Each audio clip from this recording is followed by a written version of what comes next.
Live. Well, howdy, friends and floor heads. It is Thursday night, and God, it seems like years, not months and weeks, since we've had a chance to play. As this is episode 3 of Brindlewood Bay, we've got our Murder Mavens here.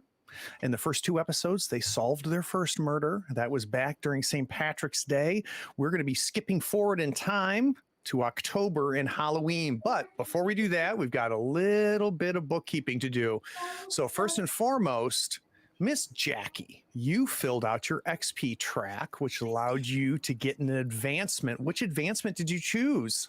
I decided to take an extra die this time, so I'm bumping my sensitivity up to neutral from negative on account of weird stuff keeps happening to me. I know you have been the weird magnet in the first two episodes. We've got 3 void clues, and I think you found 2 of the 3 of them, so that makes a ton of sense. Second is happy belated birthday to Miss Shadika. Yay! Yay! Happy birthday! All right, so everybody make sure you mark your XP triggers for this session on your character sheet. The first one is always going to be marked, which is, did you solve the mystery? But then you'll want to pick 2 more and then do what you can to try to hit them. And then we'll cover that at the end of the session. And then at the beginning of every session, we have to do a cozy vignette for each one of my Murder Mavens. Who would like to narrate their first cozy vignette? I think I can. All right, Maud, set the scene for us. Okay, I think so. It's the day before Halloween, so Maud has been pretty busy because it's also getting into party season, and that is her thing. She loves to throw these big, extravagant parties. So I think her cozy activity this time is that she is in her big storage shed, and she's going through putting things up, and she's moving through like all of the stacks of the things that she has for her parties, but then she's coming across also some things that she has put up from former husbands that just are maybe a little heavier, that she hasn't looked at for a while. And so I think that she is spending a little bit of time sorting through these things and just kind of little moments of like, oh yeah, I remember when we did this, and just a very like gentle moment from her. Are there any memories that sneak up on her as she's going through memory lane? Ones that kind of catch her by surprise, maybe? Yes, I think that there is one specifically with it being Halloween, where she comes across an old costume that one of her children had, and it's one of those like 80s plastic masks, like He-Man or something. They were really terrible. You couldn't breathe in them. And she's remembering how like the kids were running around and her husband was trying to like corral the kids into these masks, and they didn't want to do these masks. And finally she was like, you know what, we'll just do makeup instead. And like, she pulls out her whole bag of makeup and does this like, makeup kind of like face for the kid to be a scary vampire instead of having like a scary vampire mask. That's excellent. Okay, who's got the next cozy vignette? I can go next. All right, let's see. We're going to visit Elsie. What's else happening with Elsie?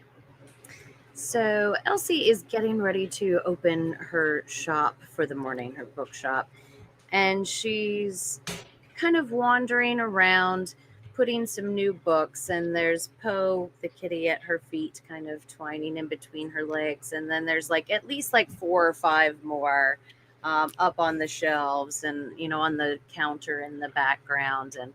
And she's putting these new books away, and as she is, one of them like catches her attention, so she stops and like looks at the back of it, and then like starts turning a page, and then slowly kind of sinks down into a chair and like tucks her legs up underneath her and pulls a blanket and totally forgets that she's supposed to be opening the store in like 15 minutes. And she's just nestled in on a, cooler kind of morning, pulling up her blankets around her and enjoying this new book that she's found. So Elsie, let's imagine maybe it's not a murder mystery, which is different, right? Because that's what you love to No. read. So it's not a Yeah. murder mystery, but there's something that you read in there that reminds you of what happened over St. Patty's Day. What did you read that reminded you of your first murder mystery solve? Huh. I think it's about a celebration and some sort of parade that's taking place in honor of somebody from the town who's like made it big. And it's kind of that parade that kind of puts her in mind of the entire situation, is what started it all, really. Yep. Excellent. All right. I'm going to go ahead and snap to Geraldine. Geraldine, tell me about your cozy vignette. Okay. So right now her cozy vignette looks a little bit different. So her bike's outside of her garage and there's a table inside preparing for the actual Halloween party tomorrow. So you have fabric that's red, some brown, you have a basket in there, and she is jerry-rigging things together, talking to herself with music playing in the background. And because they love Halloween.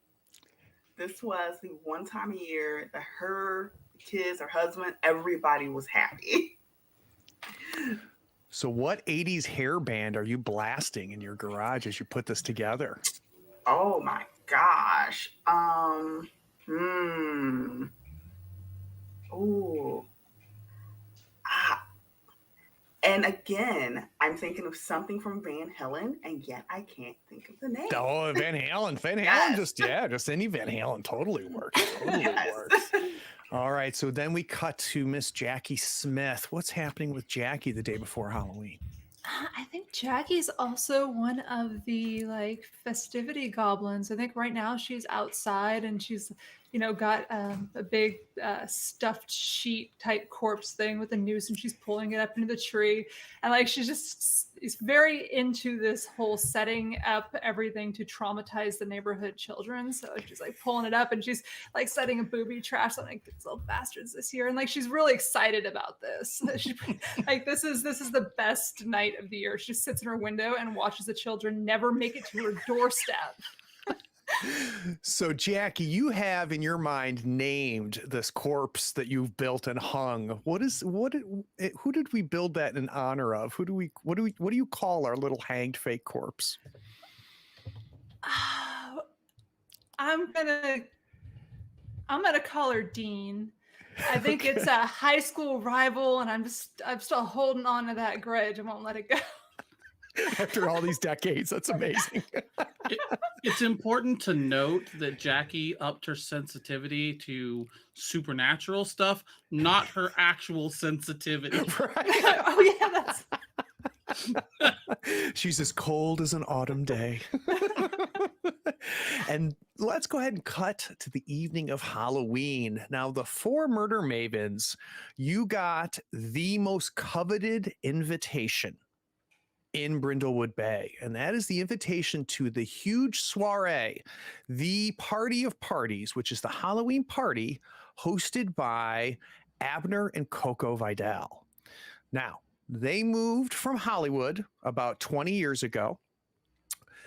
Abner, he is a director, technically. There are people that have watched his movies that question whether he should be called a director or not. He is known for awful, long-titled B monster movies. And his wife, Coco, she is a bit of a socialite. She looks fantastic for her age.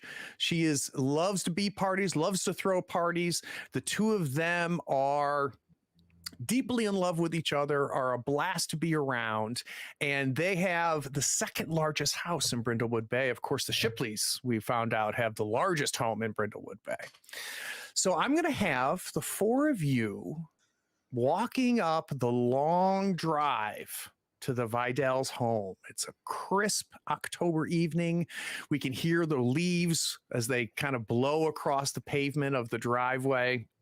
We can smell the apple cider that just fills the air. And I want to go ahead and paint the scene.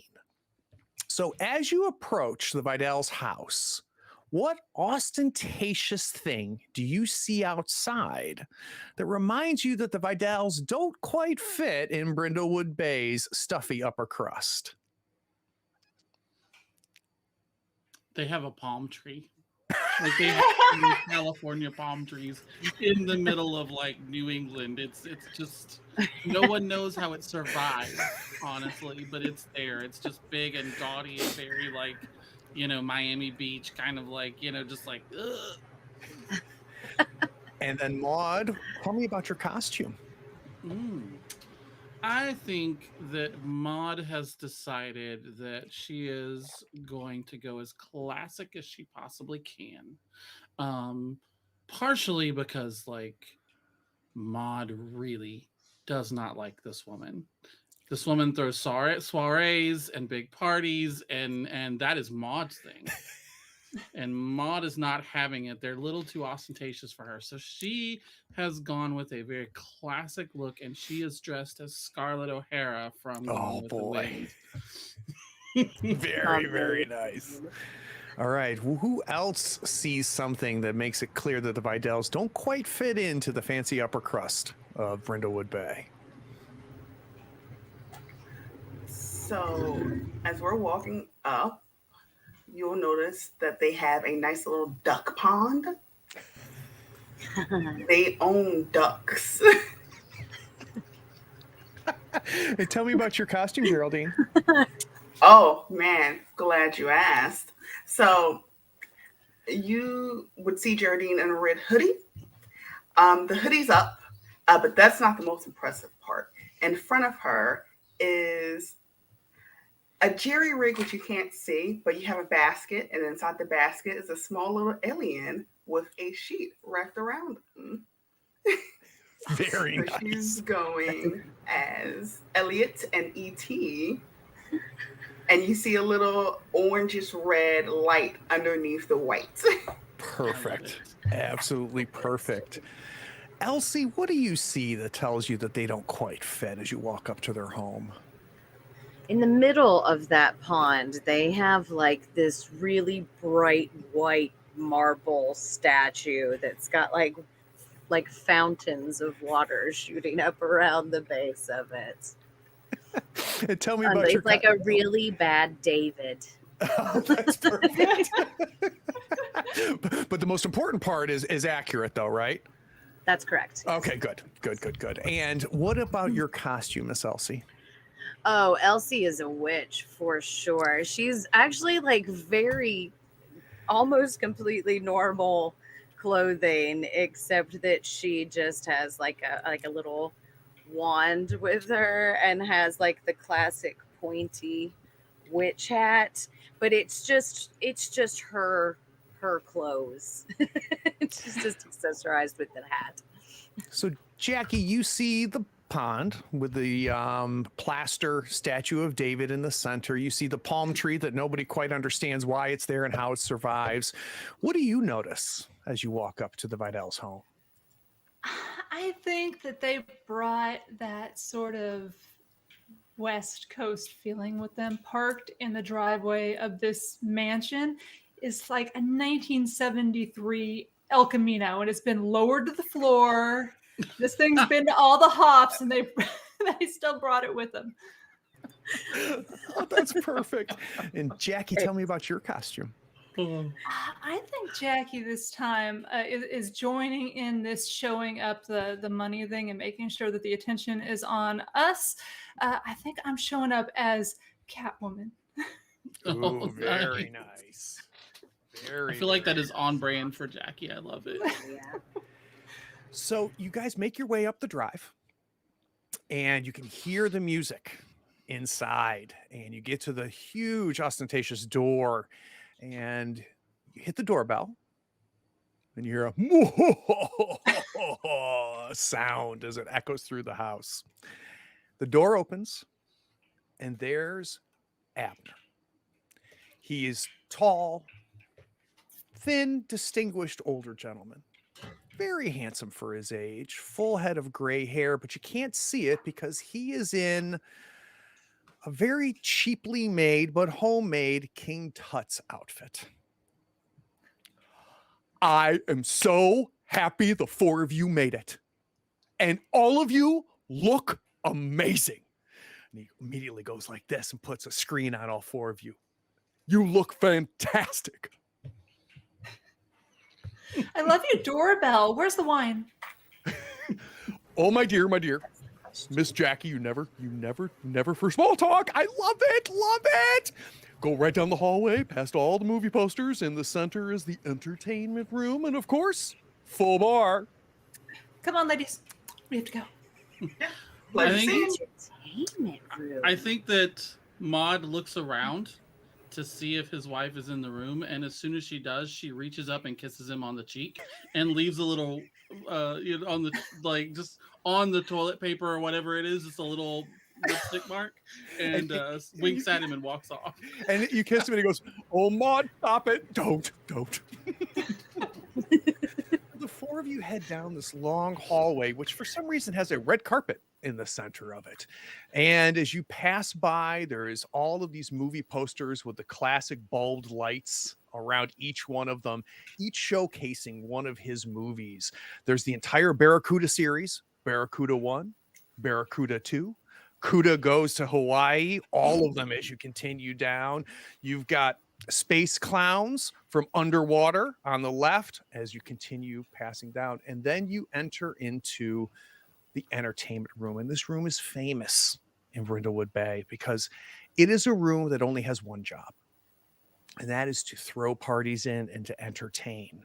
So as you can see, there's all kinds of couches all over the place, little cozy places where people are gathering, and there's everybody's walking around in their costumes. There's a full bar with a bartender behind, and behind the bar, you've got all the different liquor bottles, but interspersed with those liquor bottles are little bits of memorabilia from different movies of Abner's. And then, of course, famously, in the far corner, there is the Wolfman. And it's a full statue of the famous Wolfman from one of Abner's movies. He's standing there, and there's people taking pictures with the Wolfman as they go through. Where are we headed, ladies? We should all get a group photo with the Wolfman. That's a great idea. So the four of you walk up to the Wolfman. There's a little bit of a line, but as the line clears, who's going to hold the camera? We find somebody else to do that and flag down whoever's nearby. We all have to be in the. That's how it works. So you flag down somebody who's dressed as a maid, and she walks up. She's an older lady, and she goes, "Can I help you, ma'am?" And then you realize maybe she's not dressed as a maid. Maybe she is a maid because she has little cat ears on, but she's got this classic maid outfit. She goes, and you've met her before. She's come to the bookstore. Elsie, this is Miss White. And she has been the maid of the Vidals for as long as they've been in Brindlewood Bay. She goes, "Would you like me to take the picture for you, ladies?" Yes, please. Thank you kindly. So she takes the picture and she goes, "Smile, but don't touch him." Flash. She takes the picture. Now, would you like a drink? Could I get any of you a drink?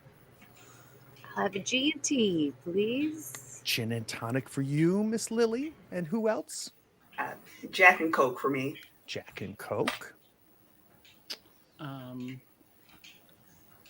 just a gin and tonic works, honey. 2 gin and tonics. Miss Smith. Brandy, neat. And a brandy neat.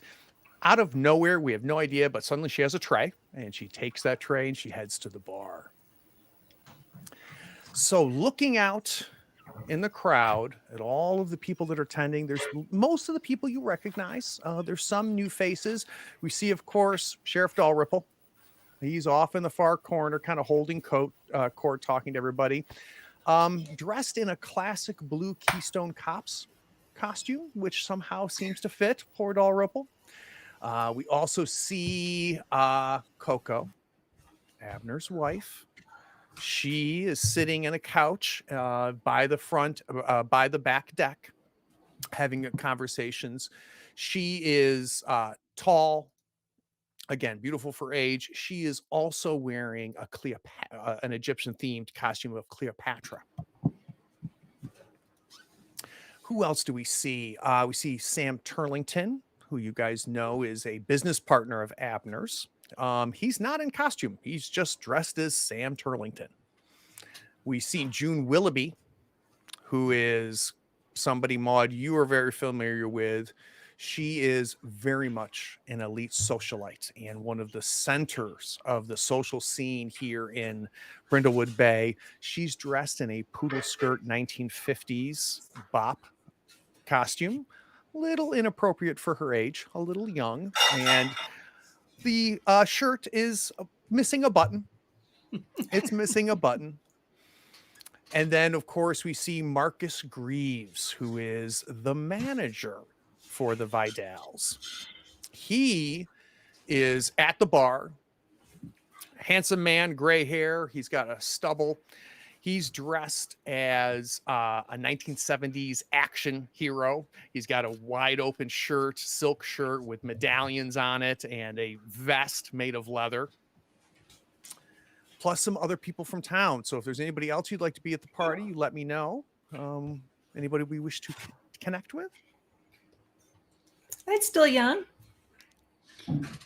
I think that Maud will go up to June in a very classic. I am going to steal her away from Coco for a minute. Like it's full catty. It is full catty. She's going to strut up and move literally almost like 3/4 in between, like Coco and June, and just kind of, oh hi Coco, and then go straight to. And Coco goes, "Oh, Maud, I didn't expect you." Oh. Well, honey, I couldn't miss the party of the year, and your house looks absolutely amazing. I'm telling you, this is fantastic. I love how you have really spruced it up this year. It looks so much better than it did last year. Thank you. And June knows exactly what you're doing, Maud. And June grabs you by the sleeve and pulls you away. And as soon as she's out of earshot of Coco, she leans in and she goes, "Can you believe this place, Maud? Is this not the gaudiest home that you've ever seen? Do you know they're serving champagne? They can't even afford real champagne. Who serves champagne at a party like this?"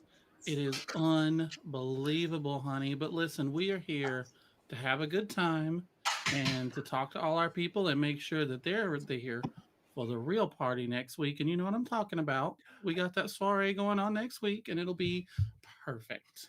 So I've been thinking about that, and I have an idea, which is we invite the Vidals, but somehow Coco's invite gets lost and just Abner's invited. What do you think?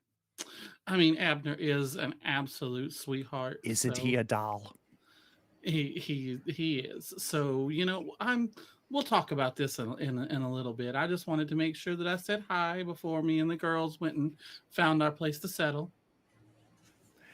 So as that conversation is happening, we have somebody special come up to you, Geraldine. It is good old Salty Nancy, your friend, the tattoo artist. She comes up and she is dressed in a sailor's outfit. She's got a blue shirt. She's got the hat on. She's got the baggy black pants. And she goes, "What you drinking, honey?" Oh, we can't hear you, Geraldine. You're...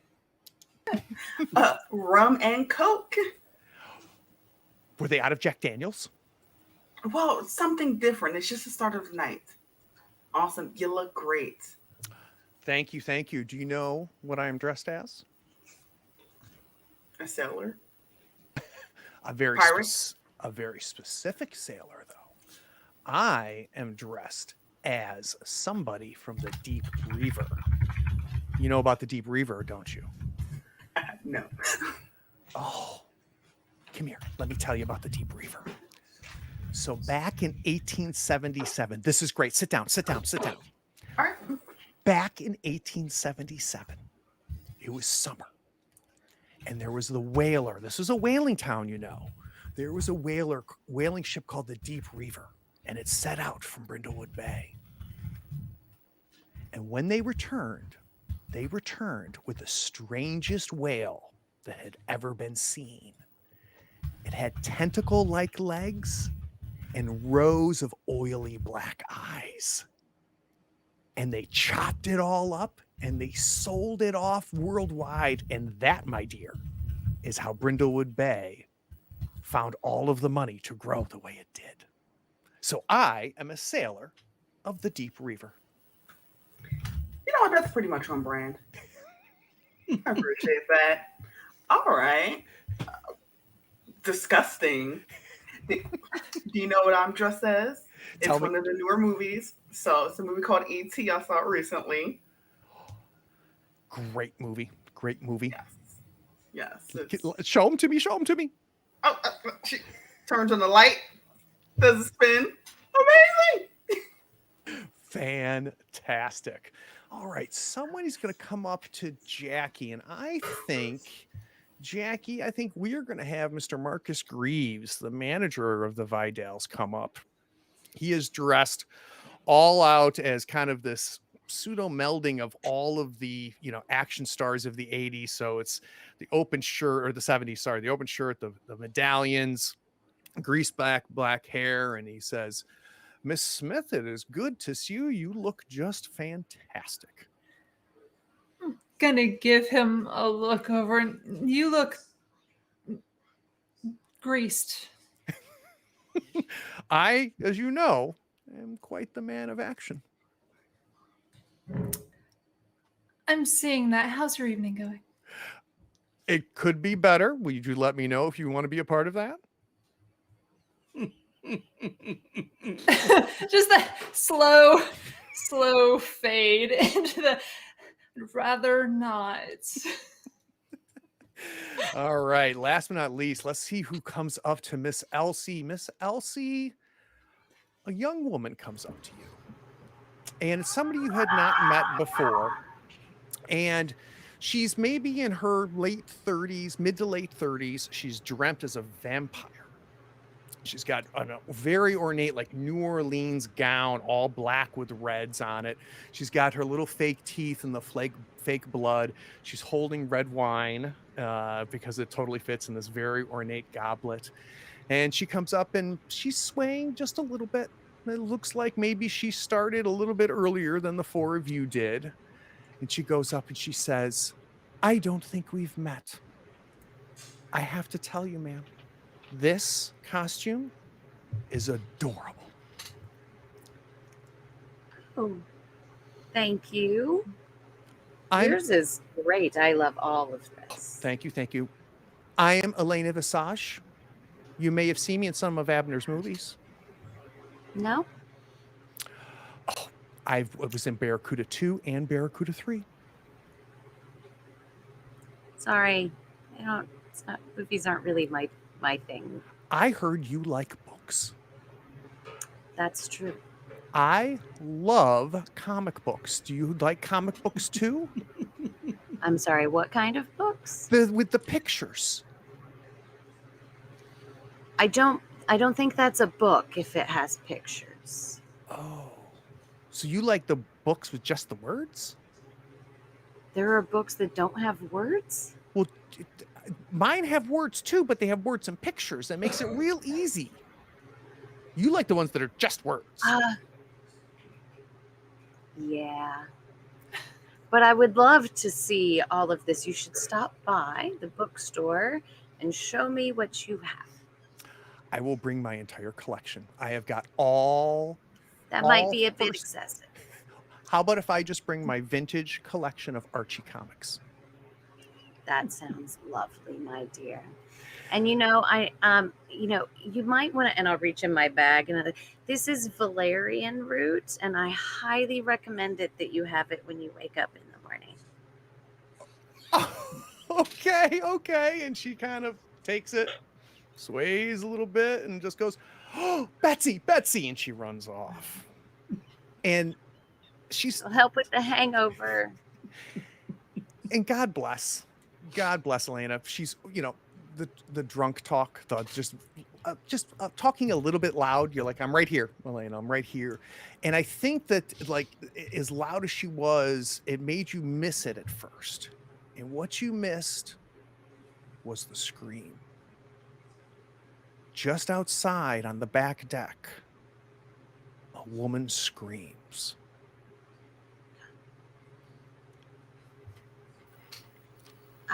I'll go find my friends.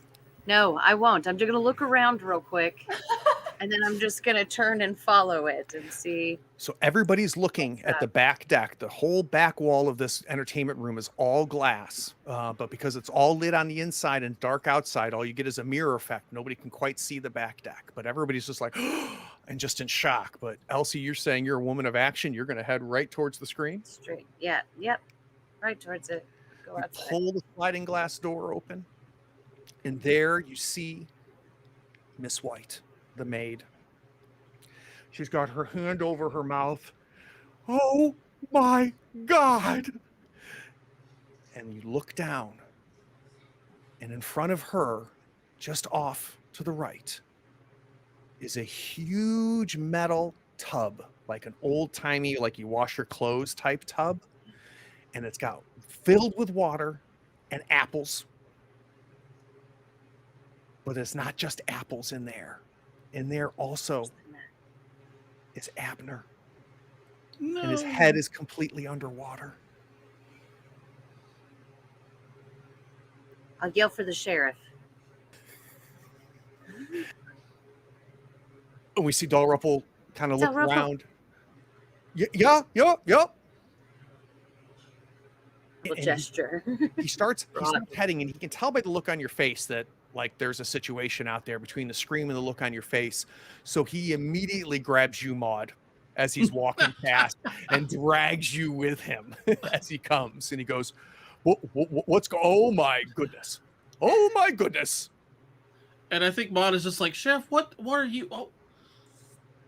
Oh dear Lord. I'm pretty sure that's Abner. That looks a lot like Abner. Oh my God. How could he be holding his breath this long? Sheriff. Oh, Dalrymple. And Maud will look over to the other two and motion them over this way. And then she will go, Sheriff, you need to go make sure he's not dead or is dead. You need to go check on the body. Do I touch him?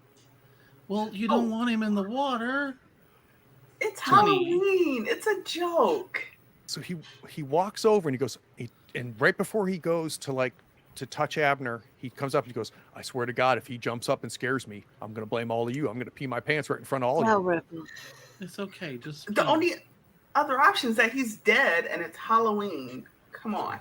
He goes, Abner, and very inappropriately just kind of pokes his head, and it causes his head to get further, kind of bob up and down in the water. He goes, Abner, pokes his head again, and we see Abner's head just bobbing in the water. Oh Lord. Oh. Sweet Lord. Ladies, I don't think he's holding his breath.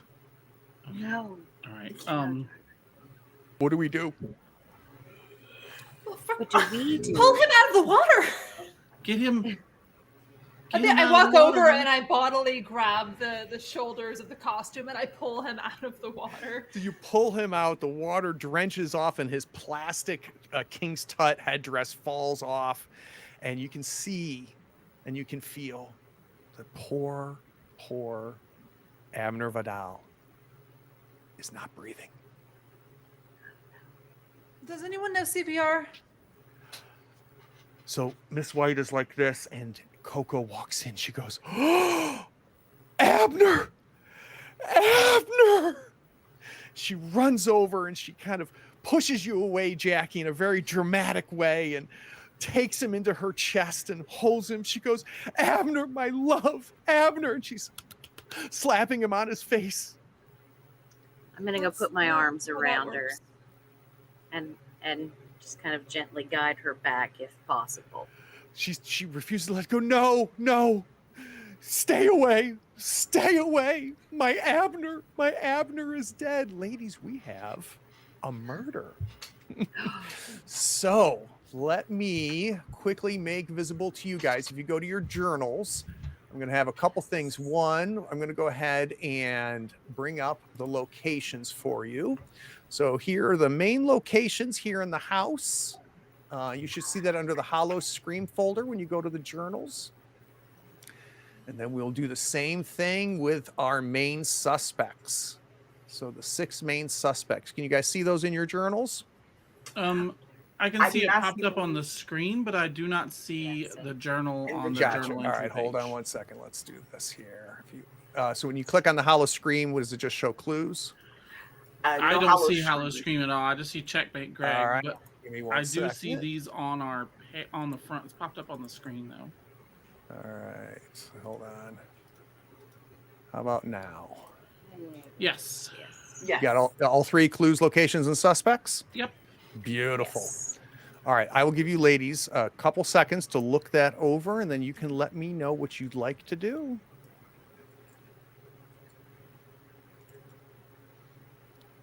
For those of you playing at home, let's quickly cover that, what we've got here. So our locations, we've got the main room and bar, which we've gone into, a room called the Tinseltown room, the master bedroom, Abner's office, the screening room, and the cryptic escape game room.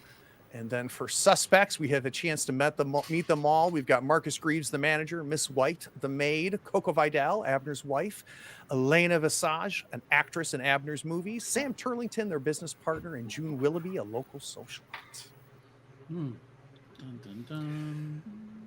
So Coco's laying Abner down, and she turns to the sheriff. She goes, "Sheriff, nobody can leave this house until we find out who has murdered my husband." And he kind of turns and he looks at you ladies. He goes, how do we, what do we? Okay, Sheriff, I need you to let everyone know that this place is locked down, at least for the next hour or so. No one can leave. No one can get out. Do you have, I don't know, a second in command to help us? So since the murder I solved of Mr. Shipley, wink, wink, Yeah. I actually have a new deputy. And Is anything like you? oh no. He much younger. Here, hold on. His name is Deputy Brett. And he goes, Deputy Brett. You see a man walk out. He is at least 6'3". Obviously some sort of a bodybuilder. A really inappropriate tan for October in northeast New England. He's dressed as a lifeguard. He goes, "Yeah, Sheriff. Oh, it looks like we have a murder, sir. What should we do?" Oh Lord. Okay. Built like a brick house, nothing else. All right. You two make sure no one leaves. I guess we'll handle this. So I'll get the rake and I'll take care of the leaves. Oh my And God. just Brett walks off. I think Maud will sigh and she'll be like, let me handle this one just for now. I'll get everybody's attention. Sheriff, can you get that tall drink of water and put him by the front door and just tell him not to let anybody walk out the door? Okay, so everybody has to stay in the house. In the house. In Yeah. the house, okay, Yes. but not honey. but what if they want to go out of the house? Then they need to stay in the house. They So they can't go stay- out of the house. Okay, I think Deputy Brett can understand this. I hope so. I've got it. And he kind of straightens his Keystone Cop little helmet and heads off to explain things to Deputy Brett. That one's a couple colors short of a crayon box. Holy. Which one? Ooh, Both? They came in the same crayon box and there was only one crayon. I know. All right, and at that point, Maud will go into the entertainment room and she will use her voice, and she will say, "All right," and she'll tingle, hit a little glass, champagne glasses. "All right, I need everyone's attention, please." And a hush. Sheriff Dalrymple has told me that there has been an accident tonight, and we need to make sure that everybody just stays where they are. Everybody stays calm, but told me to inform you that no one can leave until he has talked or we have talked to you. We're going to be helping Mr. Dalrymple because he's short of people. So just don't leave unless you get approval, and we'll explain what's going on. I promise. It's just give us some time, okay? I appreciate y'all. So Marcus Greaves, the manager, with his beautiful open shirt and chest hair, comes up to you, Maud, and he goes, "What type of accident? Is everybody safe?" She'll eyeball him for a second and go, "All right, honey. See, here's the thing. Unfortunately, it looks like Mr. Abner has had he's had an accident, honey. Is he okay? He's He's 40% of my book. You're gonna need a new book, honey. There's not a lot of actors in Brindlewood Bay. When do you think he'll be back? Honey, the man is dead. And not movie dead, like dead. Like dead, yeah. Oh my goodness. Oh my goodness. Who did it? Well, we don't know yet, but that's why we need everybody to stay put. Can you help me keep everybody stay put? Yes. You know what? I'll get everybody a fresh drink. There you go. Now you're thinking. He heads off to the bar. And Maud will walk back going, "Oh my God, everybody at this party has lost a couple marbles." Not a lick of common sense between them. Not one. None. Oh my gosh. Geraldine's gonna go over to the body and check it out. All right. So you check it out. At this point, Miss White has pulled Coco away and she's consoling Coco. She sat down on one of the chairs, one of the deck chairs. She's holding Coco's hand. She goes, "Oh, my dear, I am so sorry. This is awful. This is absolutely awful." And Geraldine, as you kind of roll his body over and you start looking at it, we're going to need a meddling move, our first roll. So let's take a look here. Let's do a meddling move. And I think we should do that with reason is what I'm thinking. Oh, okay. Let's see. Ooh, starting great. All right. So as you look the body over, everything looks normal. There's no damage to the neck. There's no bruises or anything. There is water coming out of his, just kind of slowly coming out of his mouth. So it does appear that he drowned. But as far as being able to see anything else significant, you don't really see anything else. Coco stands up and she goes, "My goodness, woman, your hands off of my husband." Hey, you're a suspect. You sit down and you keep grieving. A suspect? Yeah, this man clearly drowned.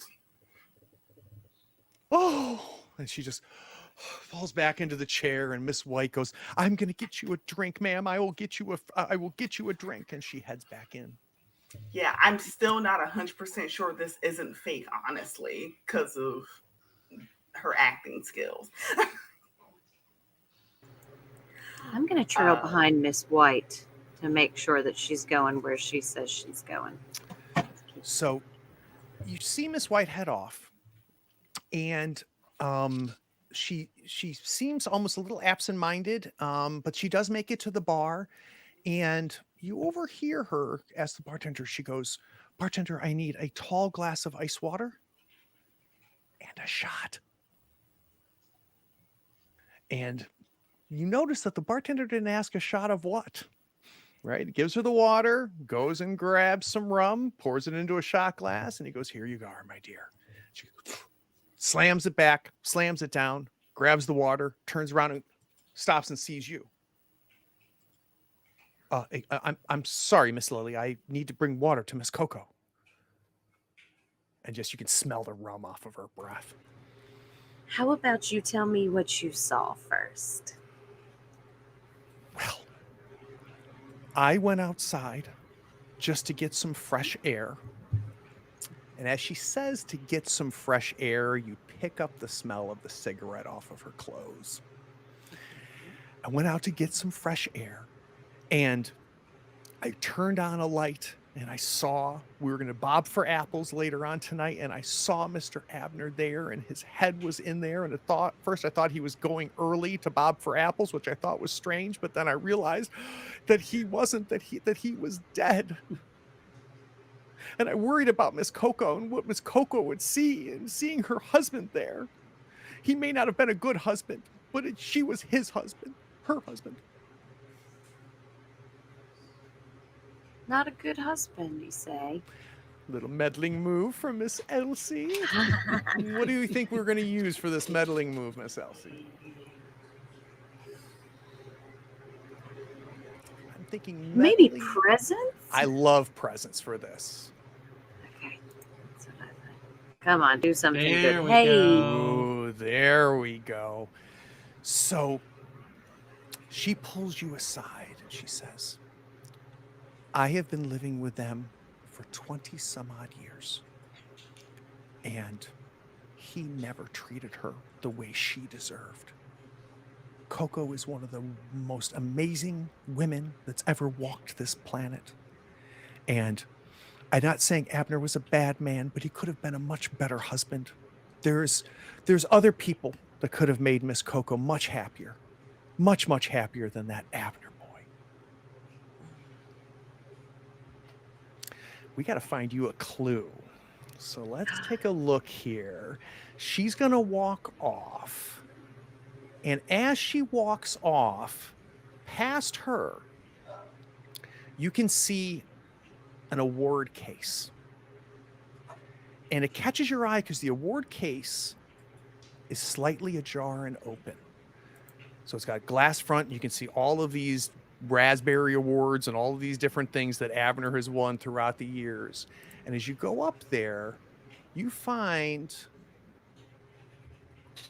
a plaque, and it's been pushed down onto the shelf.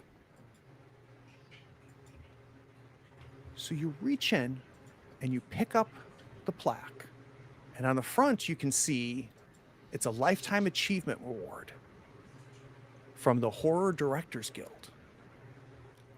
But on the back of it, you can see etched into the wood the words, "Enjoy it, you worthless bastard."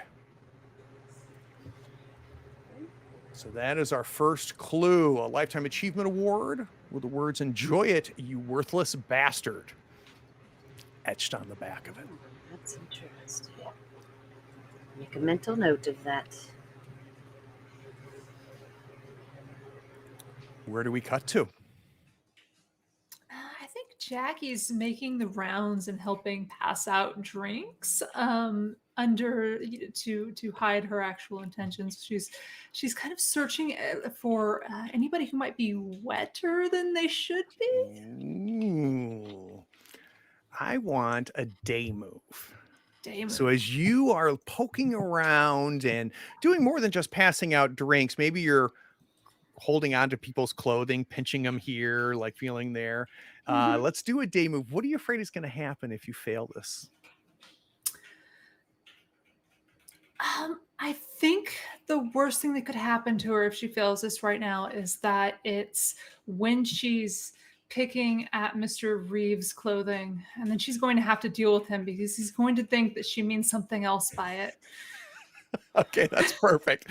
All right, so we're gonna do a day move. What are we gonna roll that with, do you think? That's a great question. And maybe composure. Maybe. I think we could go with composure if we're trying to be sneaky about it, right? Mhm. All right, so I'm good with composure. So let's do a day Let's move with do it. composure. Not bad. A success. So you're going around, you're kind of following Marcus. Marcus at first is very distracted by you and but also very determined on his job. And loves the fact that you're taking drinks off of the tray. And as you kind of go around and you're feeling clothes and trying to see, is there anybody who's got maybe a wet sleeve or got any water on them? Let's do a quick meddling move with reason. Metal.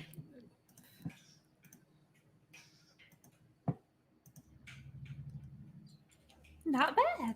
Very nice. Okay. So as you're going through and you're, checking everybody out, you're very focused, on people's sleeves, but you're also looking, down at their feet, their pants. Do they have anything that's splashed onto their pants? And you're not finding anybody who's particularly wet, but what you do come across is against the wall near the front door. As you went to go check on our new deputy, who you were not very familiar with, he seemed fine, oblivious to the fact that anything is going on. Just you can't leave, ma'am. You can't leave. I've been told you can't leave. But as you walk away, you notice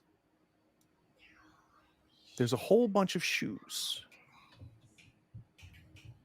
over on the left-hand side. But oddly enough, on a hat rack, you see a boot upside down hanging on a hat rack, and it's got fresh mud on it. So that is clue number 2, a pair of muddy boots in an unusual place, which is going to be the hat rack. That is your second clue. I didn't tell you the complexity. This is a complexity 6 murder.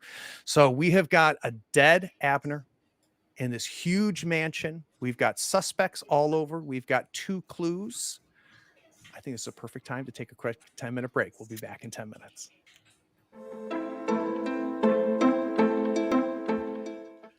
So we know Jackie was out kind of getting the lay of the land, trying to see if there was any obvious wet clothing out there. She finds this muddy boot with fresh mud on it that's oddly hanging on a coat rack. And Jackie, we learned on the break that as you were walking back into that main room, you found a piece of furniture. Can we tell everybody what you found? She's been completely derailed from her mission. She was originally looking to see if anybody was barefoot or anything, and instead she came across a piece of furniture buffet that she had sold to the abbots months back, and they've painted it, and she's stopped and she's just in mourning for the moment. So she's grieving this 17th century buffet that's been painted in faux brass. She just bring me the bottle, darling. So as Jackie has been out and about, surveying kind of the everybody out there looking for potential suspects, what have the other Mavens been up to? Well, we know Maud is going straight to June. Oh, okay. Right? And she's I don't know where she finds June, but she is going to just interrupt whatever conversation June is currently in, because that's just what she does. So June has a coconut with some umbrellas and a big straw, and you come up to her and she says, "Can you believe it?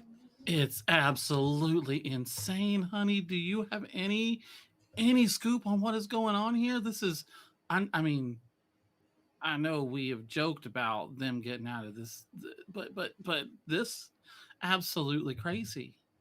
So, sweetheart, who among all of these people had it out for Abner, and why was it Coco? I feel you, honey, but we need oh, you know what Del Ripple would say, it's evidence, right? We need something to help us out. Do you have any idea, any clue what could, I mean, you've talked to all these people more recently than I have. So, as you're talking to her, you notice her bottom lip is starting to tremble a little bit. And she starts getting quiet a little bit. And you just catch her kind of going, Honey, I'm okay. I'm okay. And she'll move her off away from everybody a little bit, and she'll be like, "June, honey, you gotta let it out, baby. What is going on?" You have to keep a secret. Honey, I am the best at keeping secrets. You know that. You can't tell anybody. It would be the biggest scandal in all of Brindlewood Bay. Sweetie, did I tell them when your Louis Vuitton was not Louis Vuitton? Have I said a word in 8 years? That was wonderful of you, and you know I didn't know it was a knockoff. You know that I know, honey. I I know. paid full price for that. Yeah, sweetie, I know. I didn't know how I didn't know how it was spelled. I didn't So- know it was spelled wrong. Well, what's going on now, baby? I need a meddling move. What are Okay. we gonna do our meddling move with? Oh, this is a this is composure, because I think that she loves June as one of her friends, but also is just like she gets on her damn nerves. She's kind of used to like manipulating her just a little bit, so she has to Gotcha. maintain her composure just a little bit. I like it. I like it. So let's do So- a meddling move with composure. Meddling with composure. Oh, that's a 6. That's not good. So her lip trembles and she goes, Abner and I were more than friends. I'm just gonna leave it at that. He was kitschy. He was potentially, well, below me, but he was a kind man. And Coco can never know. Oh, honey, no, especially not right now. Don't worry, I won't tell anybody. It'll be our secret, Just like the bag. just like the bag. So it's not an actual clue, but it's a little bit of information about Mhm. Miss June Willoughby. That apparently her and Abner. Sneaky little tart. Yeah. What's Miss Elsie up to? Oh, well, she had followed Miss White for a bit there. And then I think I'm just going to, tag along behind her for a bit. I'm going to go back out on the patio where Coco is having whatever Coco is having. So she. And Oh, go ahead. no, I'm just going to keep an eye on their interaction. So you see Miss White hand Coco the ice water. And I think what catches you a little off guard is that Miss White gives Coco a gentle kiss on her forehead, which just seems a little weird for the maid to be kissing Miss Coco on the forehead. And she just says, honey, he's in a better place. He's in a better place.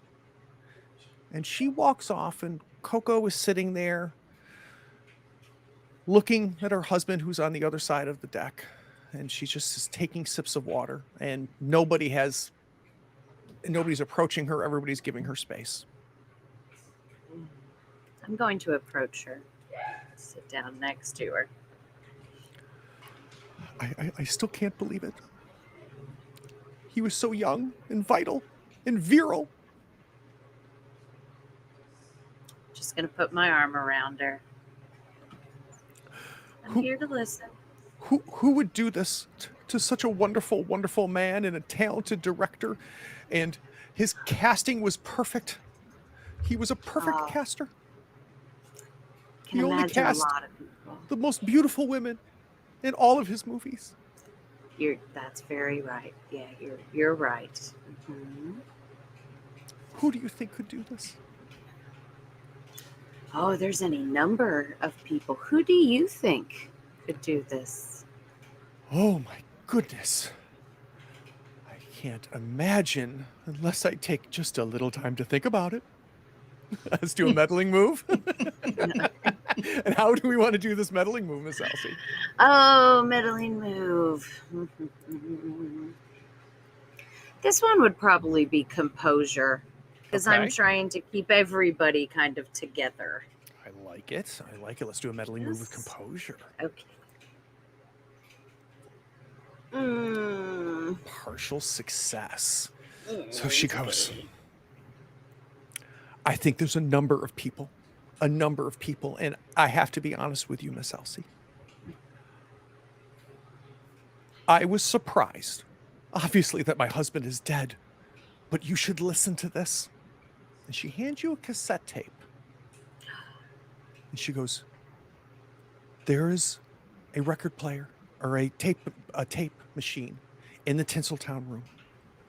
Listen to this in reverse, and you'll know why I'm not totally surprised that he's dead. Interesting. And just one more question, sweetheart. Why was the maid kissing you on the head? Miss White has always been good to me. She's always been kind. She sometimes is a little inappropriate with her personal space, and I think that there are times where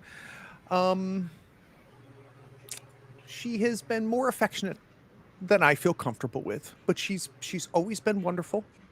She kind of looks around. She goes, she's never asked for a raise in 20 years. So she's been very affordable. I'm pretty sure that's because she's in love with you. With me? Like so many others are? So I many? I know. She's love. just one of many. I can't help it. You know I don't do it on purpose. I know. It's just who you are. It's an energy I put off. It is. I feel it all the time. You God. remind me of my Owen. He had a presence about him as well. One of these days you're going to have to tell me about him. Maybe you can come over and we can watch one of my movies and just talk.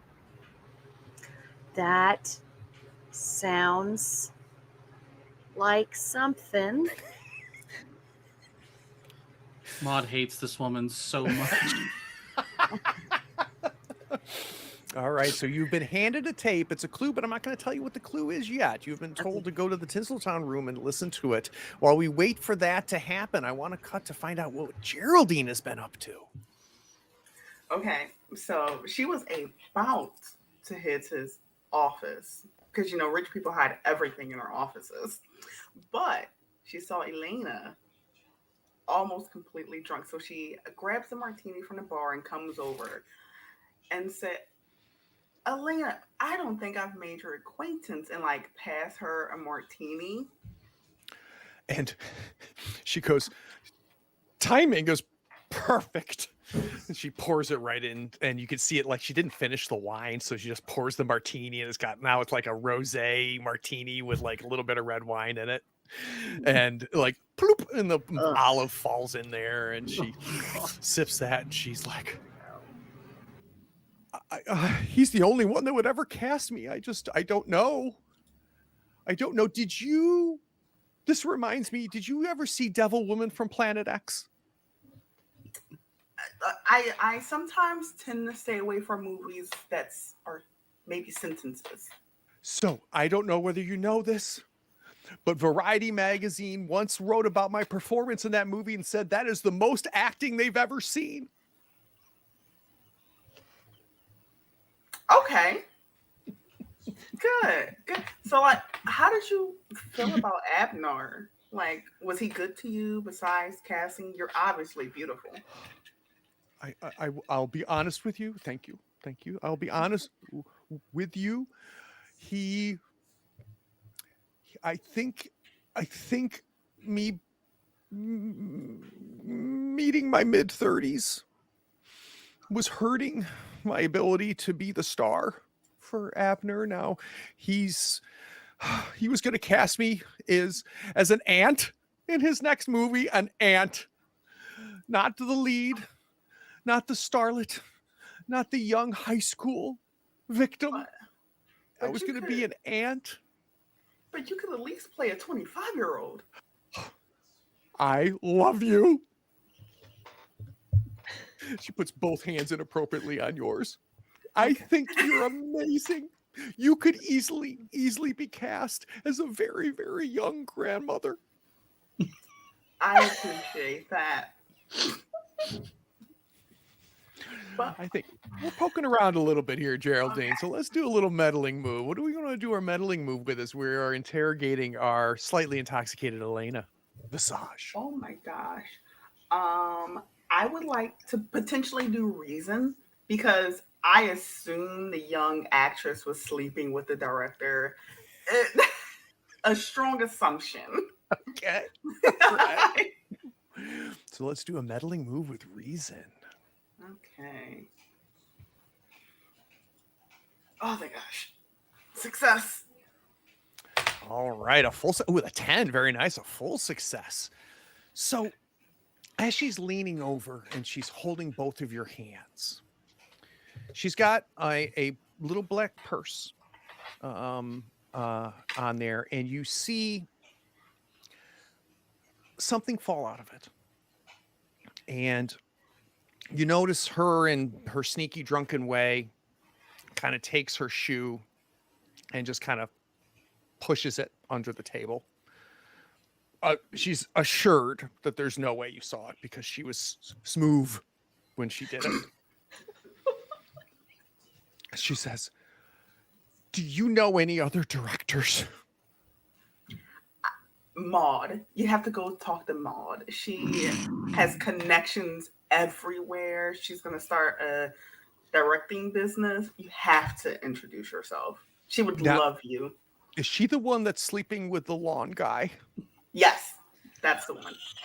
Okay, I know exactly who you're talking about. I know exactly one. She's yes, the one that's sleeping with Jack Mason, the handyman. Yes. Okay, Like I will 100% confirmed. Also, I will Geraldine. I will talk to her, and she steps up and just kind of moseys on back to the bar as 2/3 of the drink that she poured into her wine glass is gone. I'm gonna reach down and grab whatever she kicked under. You found your third, or like 3.5 clues, right? Because we know Elsie has one. We just don't know what it is. You pick it up, and it's kind of a bundle of fabric. And I think even before you realize what the fabric is, you can smell that it reeks of perfume. And being discreet under the table, you kind of pull the fabric out from its bundle and you realize it is heavily perfumed women's lingerie. So that is our third clue. Heavily perfumed women's lingerie. Ugh. So we've had the 4 of you ladies out and about. I think we need to cut to Elsie. Elsie has been directed to the Tinseltown room. So let's cut there before we bring everybody back together again. Elsie, as you walk into the Tinseltown room, you can see immediately why it's called that. It's got this very dramatic Art Deco design. So the walls have all of these Art Deco lines. Everything is black lacquer and gold trim, and very thick black carpet. And there's all kinds of very uncomfortable couches and chairs that are there for looks, not for comfort. Everything is in black velvet. The sofas, the armchairs, everything has oddly gold accents to it. And it's not really sure where it's coming from until you look over. You see an old vintage record player, and there's a quiet jazz tune record playing here in the Art Deco Tinseltown room, but next to it is our tape player. When I first walk in, I'm going to do a little, oh, wow. And then kind of totter my way across to the tape player. I'm going to turn the jazz down and put the tape in and like spend entirely too long trying to figure out how the buttons on this thing work. This newfangled technology. And I might, have to stop and think for a minute and then try it again until I eventually get it to play backwards. So at first, not knowing this really well, you hit play, right? And it plays forward, and it's the Monster Mash. It's a graveyard smash, the Monster Mash. And it's playing that. Then you finally find the reverse. But before we hit the reverse, I think I want a day move from you. Ooh. You're in this room by yourself in a place where you may or may not supposed to be, and you're playing around with the materials and things that the Vidals own. And I think I want a day move. Let's do it with and help me out here, Elsie. I'm thinking not presence, maybe composure or reason. What do you like better? I probably reason, I would think, because And of trying to figure out how to work it correctly. I'm good with that. What are you afraid is going to happen if you fail this? Oh, if I fail this, well, definitely somebody who doesn't need to overhear this will overhear this. So you finally find the reversed button. It's a little plastic toggle on the right side of this tape player. And this is that one of those cheap tape players that are kind of long and thin, and it's got the speaker at the very top of it and the gray handle in the front. And you hit play and then you click the tape player. And instead of playing the Monster Mash, you hear Abner's voice. So it's zip, zip. That's the Monster Mash playing backwards. And then you can hear Abner clearly say, now that you're playing this in reverse, I know I'm going to die tonight. So that is our fourth clue. It is a tape of the Monster Mash, which played backwards. We can hear Abner's voice saying, I know I'm going to die tonight.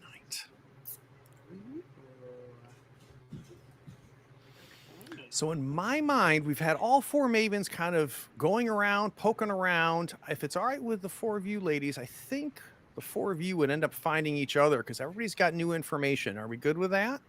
Mm-hmm. Where do we think the four of you would I would gather? go searching.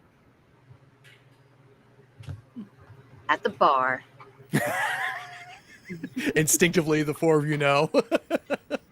Yep. So the four of you head to the bar, and as you're heading there, everybody's kind of gone into their little circles. There's just little clutters of people. Everybody's whispering. We've got our Bohunk, a deputy up at the front, our lifeguard keeping everybody in. Dale Ripple seems to be every 5 minutes checking to make sure that Abner's still dead. He's out there on the deck, just confirming that Abner just isn't still holding his breath. And let's have the four of you convene at the bar. I'll have a G&T, please. Maud is very excited as she comes up. Just absolutely bouncing with news. A Jack Daniels. Y'all are not good. And she looks around to make sure June's not going to hear. Y'all will not believe it. I just found out that Junie was having an affair with Abner. Right? I know. Raise your hand if you were surprised. I was. Halfway? I mean, he was nice in his own, like, simple, weird way, but, I mean, Junie's a little better than that, I would have thought. But here we are. No. Have you met her? I wouldn't let her around. If my husband was around, I wouldn't let her around home with a 10-foot pole. So I think I want to do a very quick paint the scene here, because this is the first time we've had all four of you at the bar, and each one of you look at behind the bar and you see all of the different liquor bottles. It's fully stocked bar. And to the Vidal's credit, they've got not only the cheap stuff, but the expensive stuff up there clearly displayed. But I mentioned that there was little memorabilia from Abner's movies interspersed with the bottles. And from each of you, I'd like to know what memorabilia do you notice and from what movie? So let's start with you, Maud. You notice a piece of memorabilia between two of the bottles. What is it and for what movie? It is an absolutely ridiculous knockoff of King Kong that is this big, gaudy ape. And it is like, the movie is even called like King Donk. Like it's so close, but not. And it's just this replica that was used in the movie to like stop motion climb, and it's like absolutely it's an off color too. It's like green. Oh, I love that. I absolutely love that. Elsie, you notice a different piece of memorabilia between two bottles. What memorabilia do you notice, and from what movie?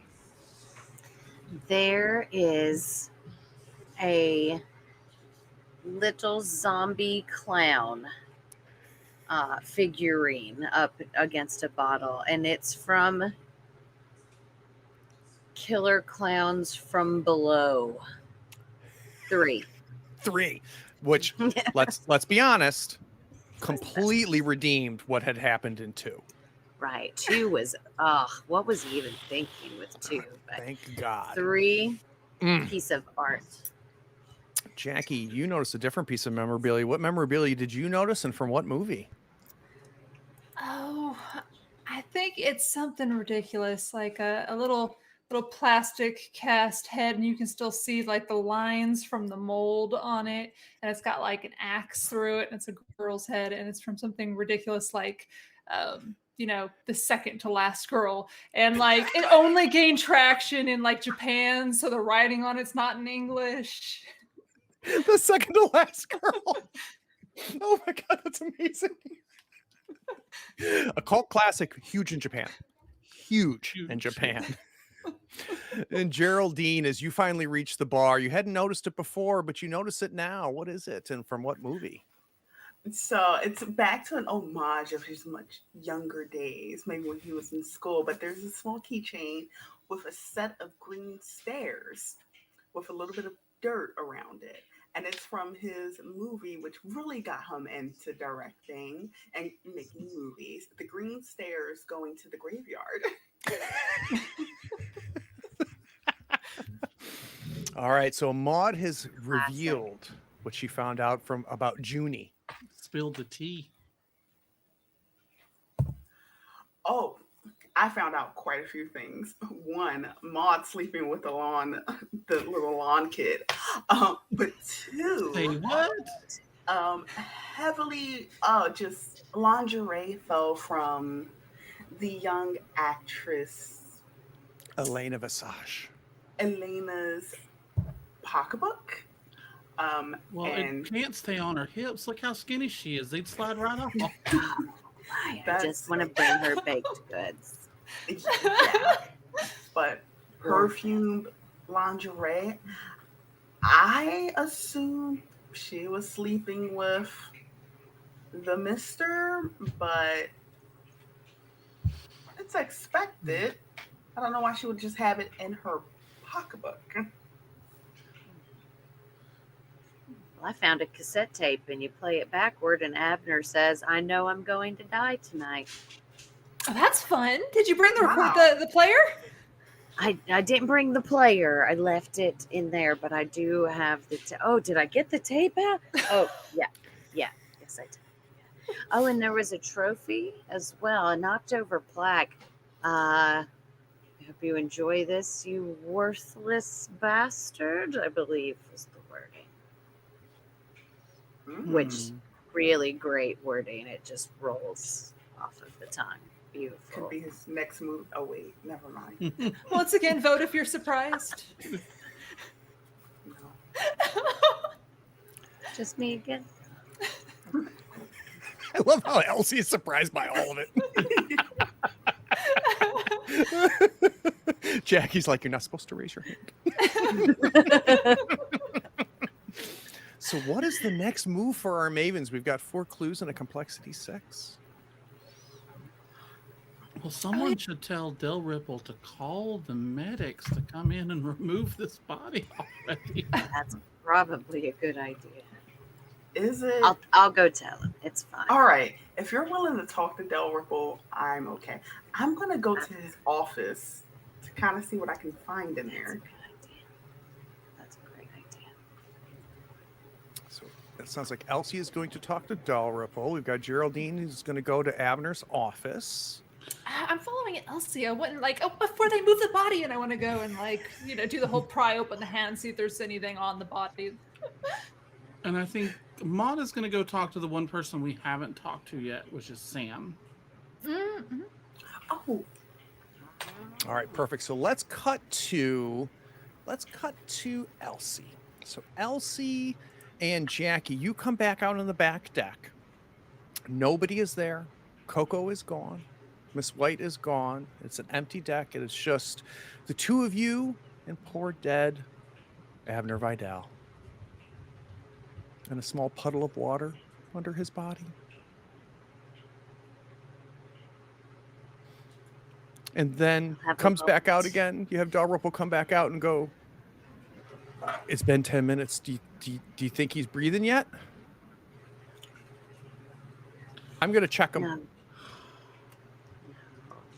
Dear Lord. He's not. But you do need to Let call. him- let this someone, happen. dear.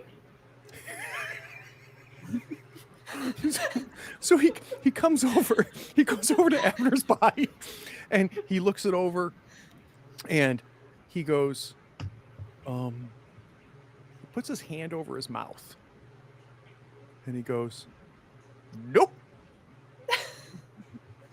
still dead, still dead. So You're gonna want to call the coroner. Yeah. Yeah. To call someone to come pick him up. all right, so let me make sure I get this right. You want a Corona, and what can I get you, Elsie? 2, but A G&T, please. But also you need to call someone to come get dear Abner. mhm. Oh, right, because he's dead. Yes. Yeah, that's correct. Okay, have I solved the murder yet? No, but you are diligently working on it. Mhm. Gin and tonic, Corona for Miss Smith, Yeah. and then call somebody to pick up the body. Yeah, have the young one bring the drinks to us, please. Will do. And then, okay. And he steps away. So I'm going to leave the two of you out on the deck with the body of Mr. Dead Abner as we cut to Geraldine. Geraldine, you are sneaking off. You are headed towards Abner's office. It is down a half flight of stairs. As you sneak off down the hallway, you come into his office, and it's windowless. So there's no windows. It's a little small. Considering the size of this mansion, you would expect his office to be a little bit larger. It's got a desk that is like a faux marble top to it. That's got what it looks like gold inlay, but when you get closer to it, you can see it's just painted gold paint that's made to look like gold inlay on there. And there's a framed dollar bill on the wall, but nothing significant about it. No like plaque explaining it, nothing signed on it. It's just a dollar bill that's framed. And you see a computer, an Apple IIc. This is the 80s, but it is boxed up, never been opened. And it's sitting right next to his desk. And on the wall is mounted a Barracuda. And when you walk in, it must be motion censored. It turns its head towards you and starts singing, "Ba-da-da-da-da, bad to the bone, da-da-da-da, bad to the bone." She really wants to hate these people, but she likes them.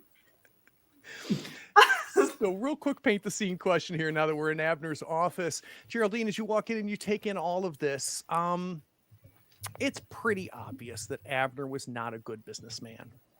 So looking around the office, how do you know this for sure?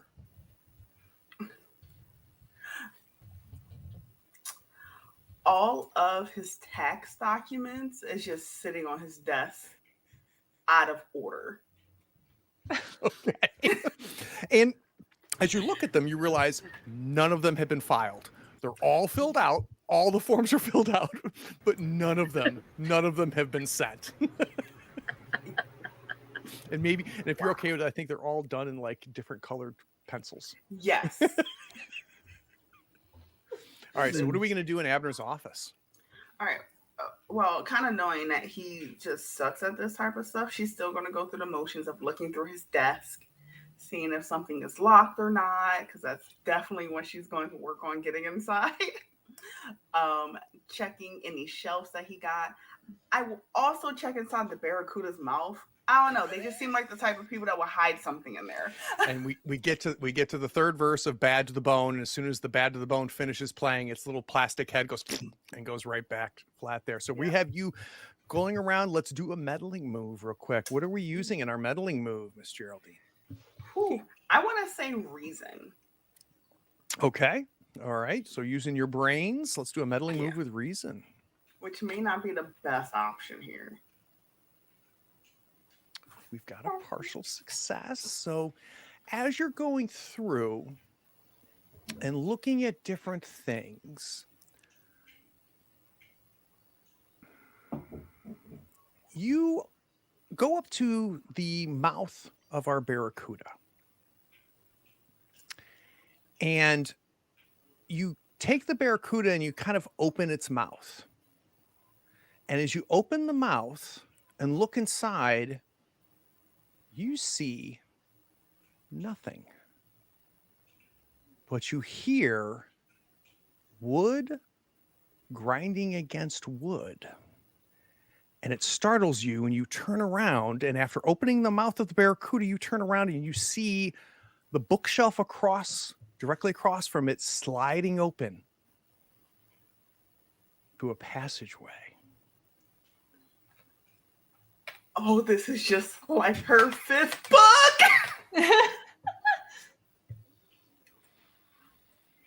Oh, gosh. Without even thinking, she's going down that path. So you walk into the door, the open gateway, that's the bookshelf that slid away has, and you realize that there is a passageway that has obviously been built between the walls. It's dark, full of cobwebs.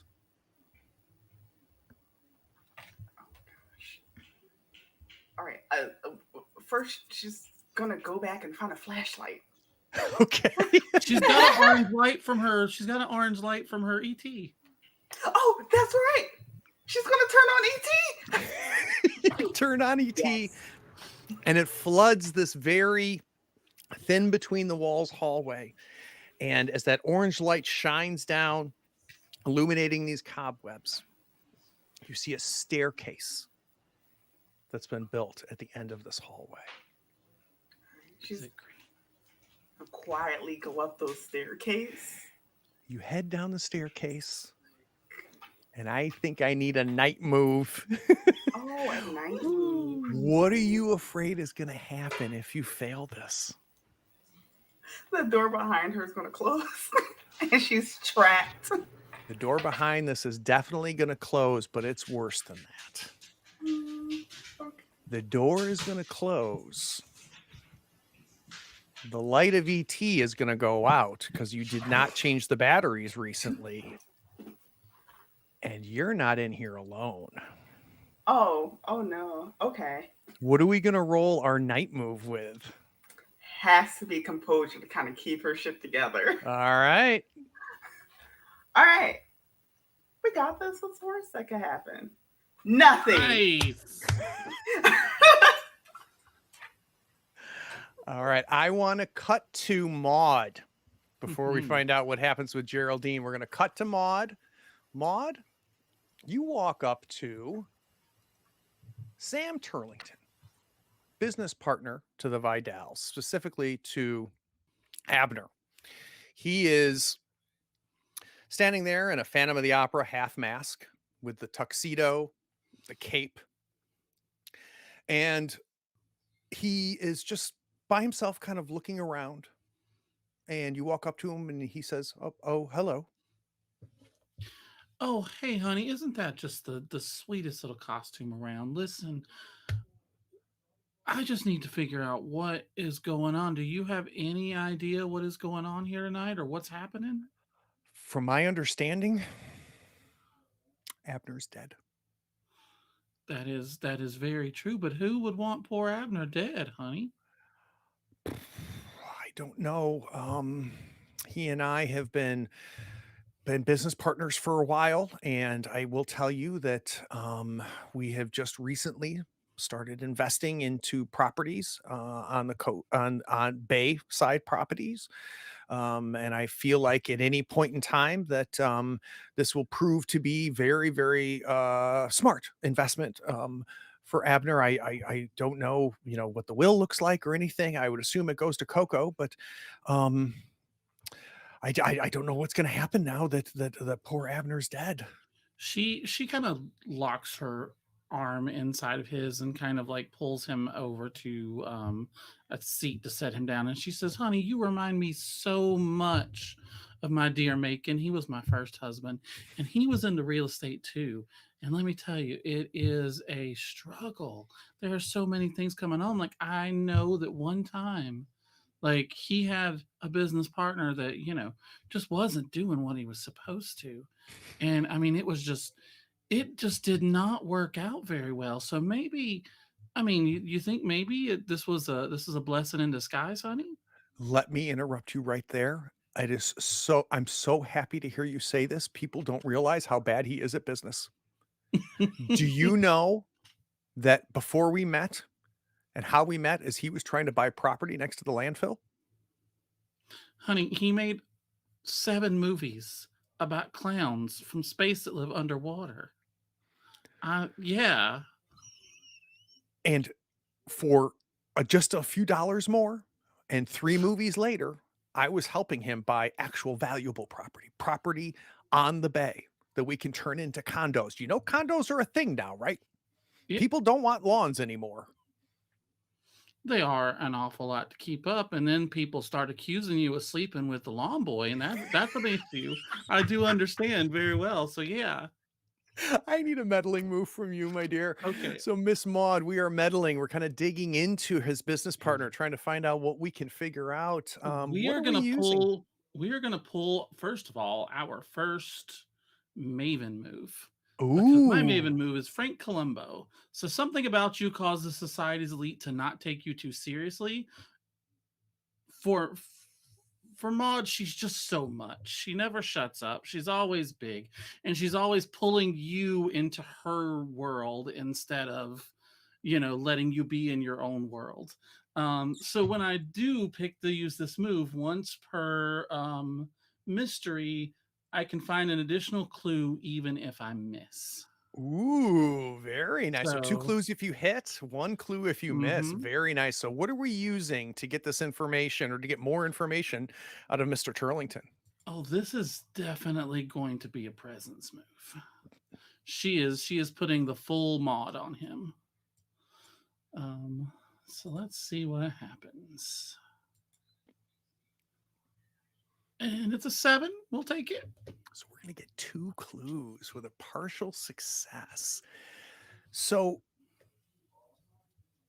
I think for the complication, Maud, I want to give you a condition, and I'm going to have to think about what that condition is, but I owe you a Mhm. condition. But as you are talking to Sam, I think your first clue is handed to you by Sam. He says, "Now, I have to tell you that as great as my plan was to buy up as much property on the bay with a bay view to build our condos, I was concerned about this." And he hands you a sheet of paper. And on that sheet of paper is an application to buy property on the bay with a huge red letter stamp on it that says rejected. And in red pen is the reason it was rejected, which we'll figure out why that reason is when you Mhm. guys do your Theorize move. But your next clue is a rejected building permit application. And as you Wanna finish check up it? your conversation with Mr. Turlington, he steps up, and I'm going to have you sitting near the windows in the back of the room. And Sam Turlington walks away, and you just kind of casually look back out on the deck. And when you left last there, it was just Abner was out there. And I'm going to have you see two people on the balcony. And they seem to be arguing with each other. You can't hear what they're arguing about, but looking at their faces, they're very cross. They are very unhappy with each other. There's a lot of finger pointing, a lot of waving. You see Mrs. White and the not completely still, somewhat weeble wobbly Elena Visage. So your next clue is an argument between two suspects on the balcony. And those two suspects are going to be Elena Visage and the maid, Miss White. And they are arguing about something. Now, I have to tell you, complexity 6, because of that Maven move from Maud, the four of you now have 6 clues. The question is are these clues that can lead to who killed Abner, or do we have more work to do? What do you think, girls? That's 6, so that puts us at a straight roll, right? There's no bonuses to the roll at all. For Theorize, right? Yeah. Complexity 6, but you have to justify all 6. You have to show how all 6 of these point to your suspect, which we learned in our first mystery can not necessarily be the easiest thing in the world to do. I think we need to push. I'm for pushing a little further. I'm for pushing I a think little so, too. farther. Yeah. Right. Where are we cutting to next then?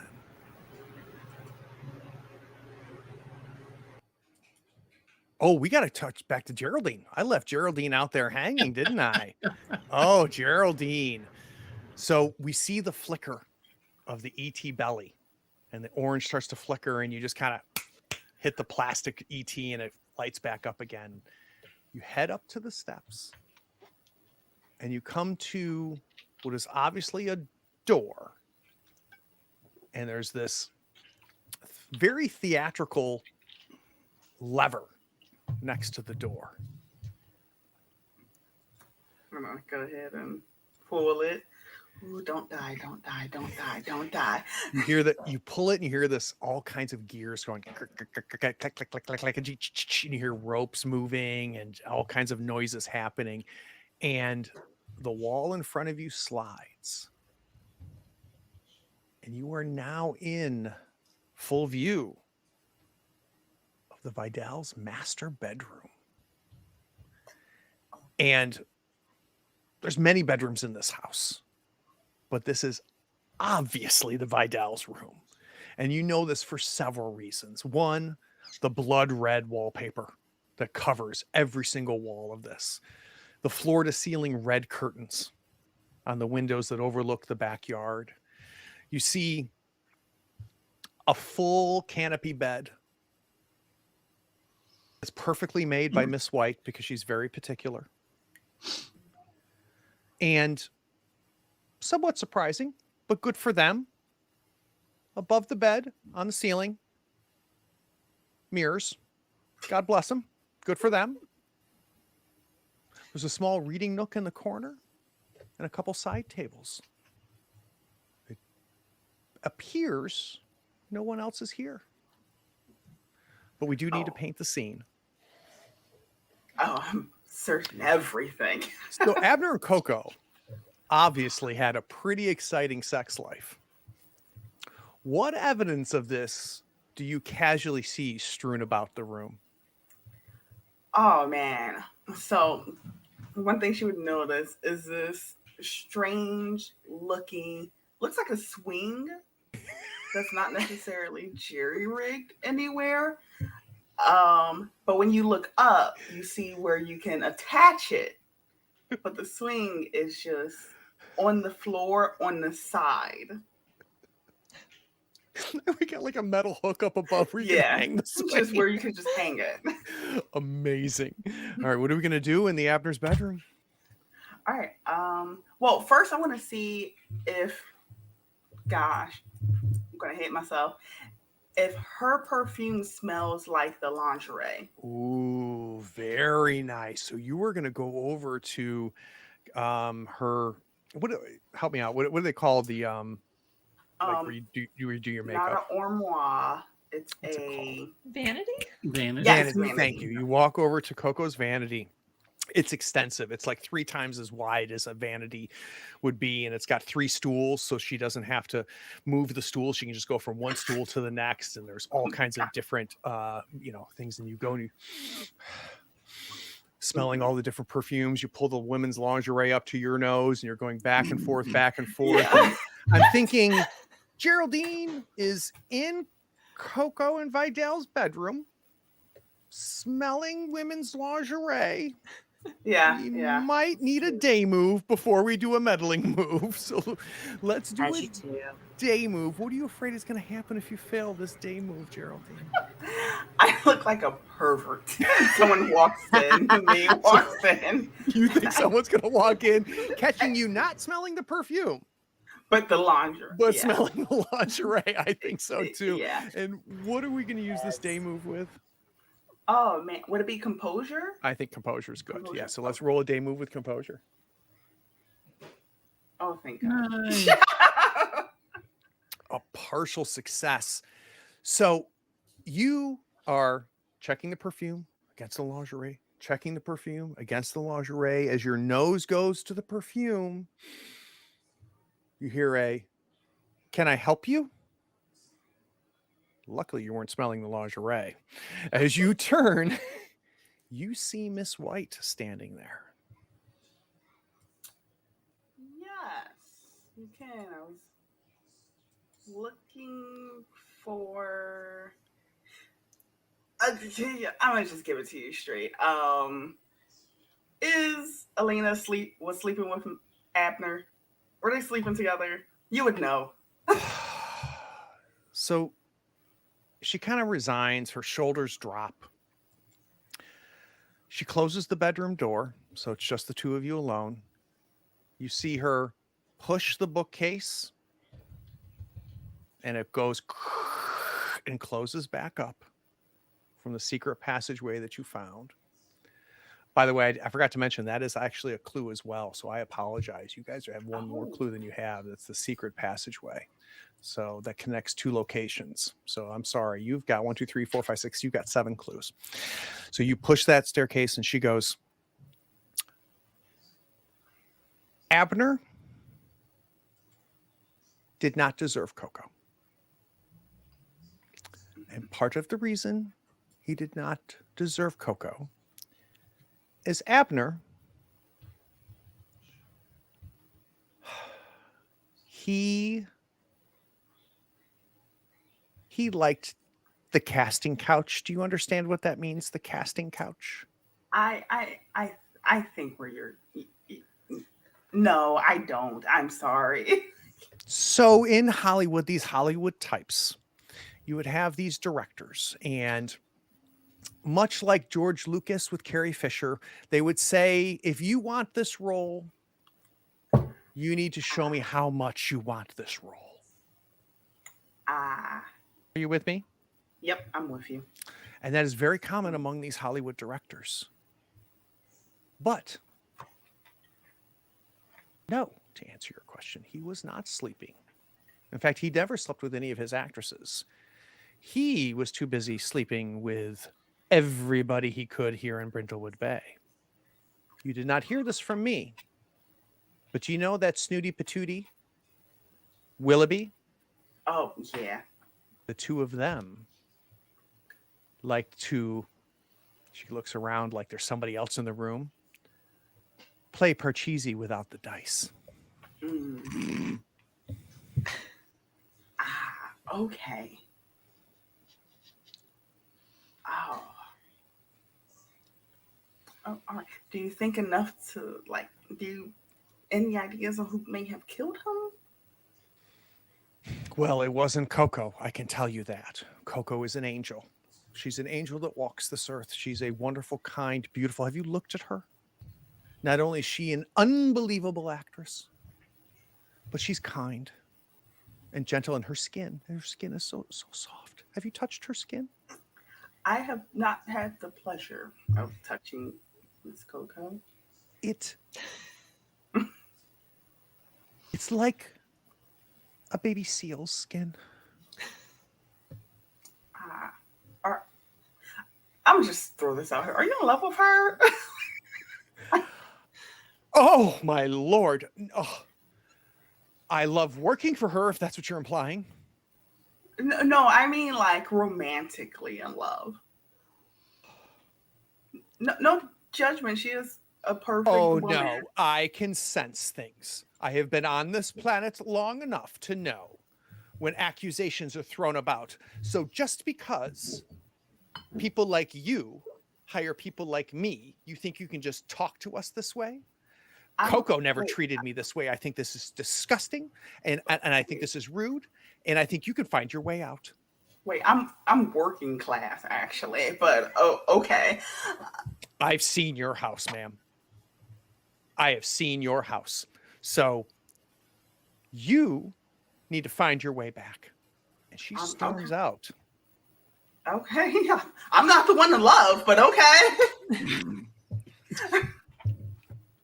Good day, madam. Yeah, I'm gonna keep going through their shit.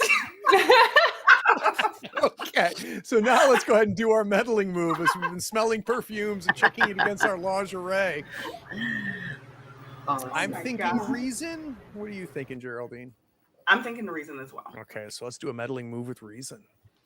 Whew, let's see. Okay, another partial success. So you are not finding a match between the perfume of the lingerie and the perfume on Coco's vanity. Okay. But what you do find is something in the garbage next to Coco's vanity. What you find is a much coveted award. You find what is called a Bridie Award. The Dublin pub awards this every year. It's coveted. There's at least 4 people that show up to the award show every year. It is a coveted Bridie Award only given to the best of horror films that were filmed in Britain during October with non-union labor. And the Bridie Award has been broken in half. So you find a broken, shattered Bridie Award in the trash. That is now your 8th clue. So a real quick recap. We have a Lifetime Achievement Award with the words, "Enjoy it, you worthless bastard," carved in the back. Jackie found a pair of muddy boots in an unusual place on the coat rack. We found women's lingerie that smells of perfume, but it appears not to be Coco's. Elsie found a tape of Monster Mash. When played backwards, we hear Abner's voice saying, "I know I'm going to die tonight." From Sam, we got a rejected building permit. Maud, you saw an argument between Miss White and our young, maybe not as young as she used to be, Elena Visage.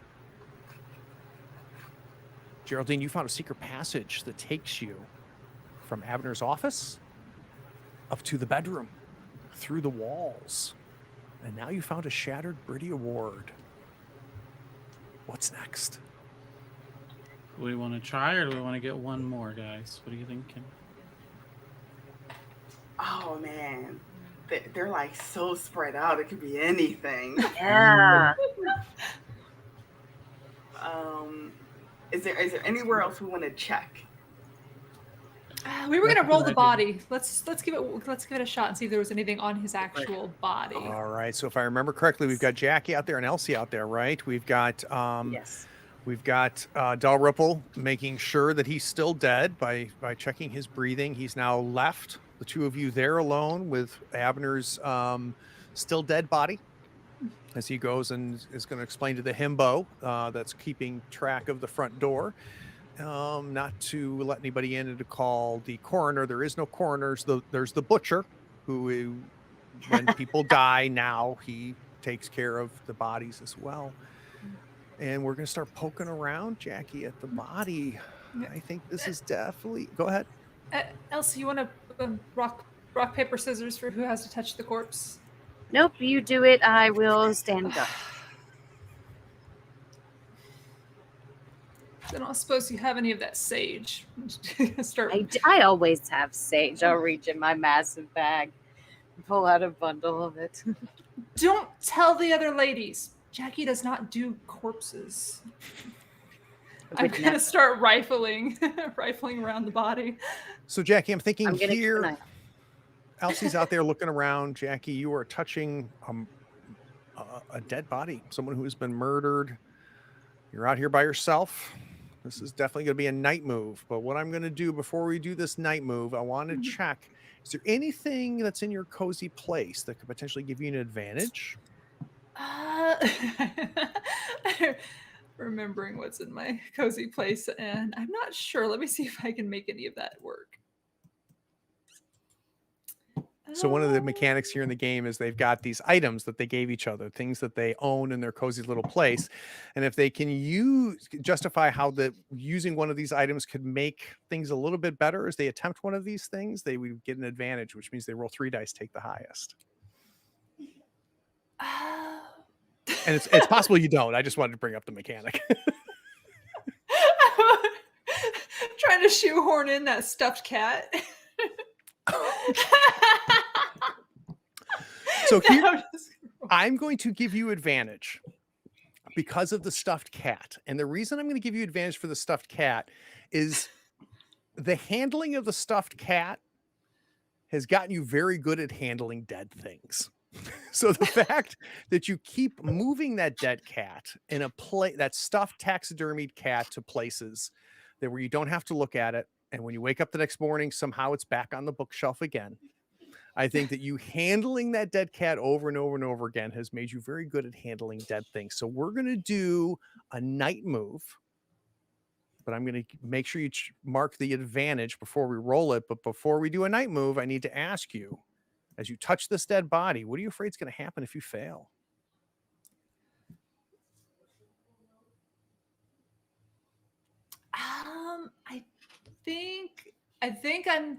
I think I'm afraid I might destroy evidence.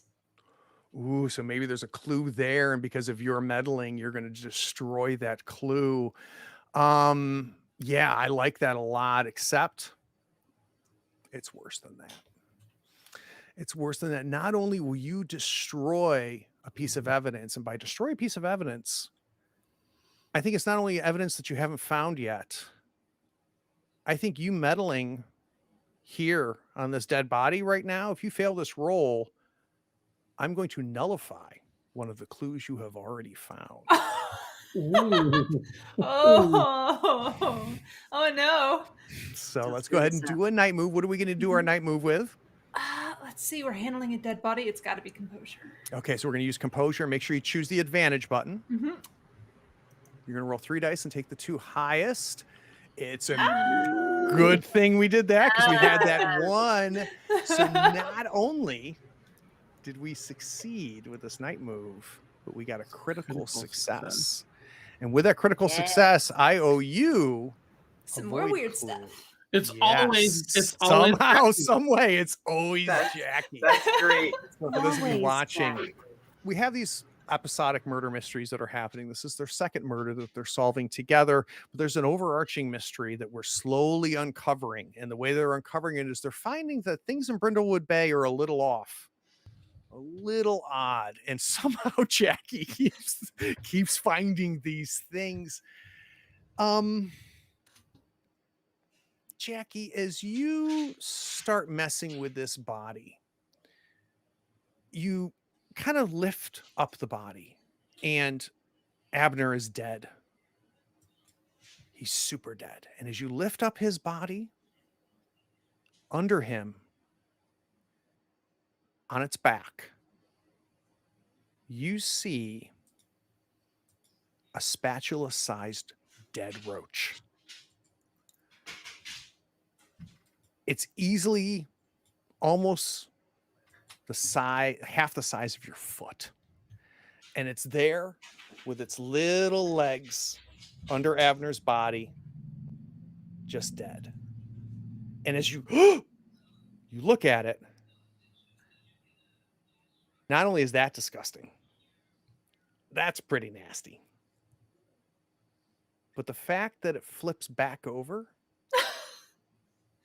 and suddenly comes alive and skitters away and falls and crawls between one of the cracks of the... Oh, no. Jackie doesn't do New York cockroaches. Jackie screams and dives behind Elsie and is using Elsie as a human shield against the cockroach. So you have found your fourth void clue, which is the smashed bug that comes back alive, and you are now hiding behind Elsie.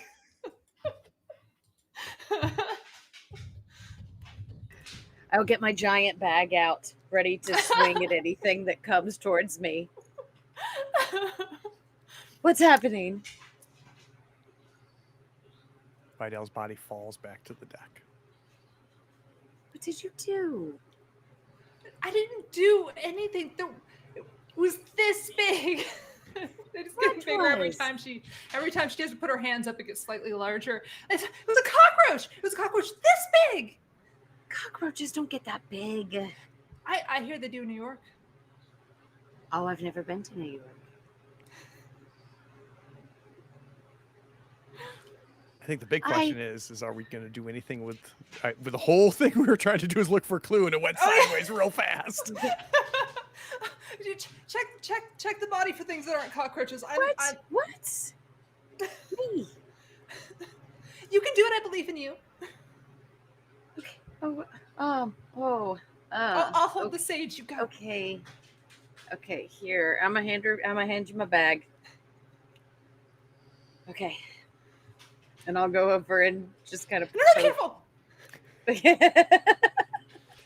So Elsie, I think because we saw a night move with Jackie, I think there's something Elsie can do to avoid a night move here. So what does Elsie do different than Jackie that prevents her from having to do a night move? Oh, what am I doing differently than Jackie? I'm like just being completely half-hearted about the whole thing because I really don't want to do this. So I'm just kind of like nudging him with the tip of my boot. And then like every time Jackie squeaks, I jump a little and turn around. Stop. Let's do a meddling move. Can't do it.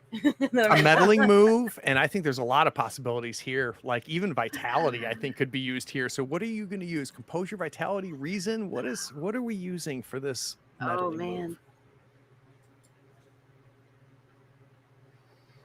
I'm going to argue for vitality because my heart rate is very, I think so too. Very rapid at the moment. Very on edge. I will channel that. All right, we have a partial success. Okay. So as you're kind of kicking the body, moving the body a little bit, the one thing that I think Jackie was definitely focused on was, is there anything in his hands?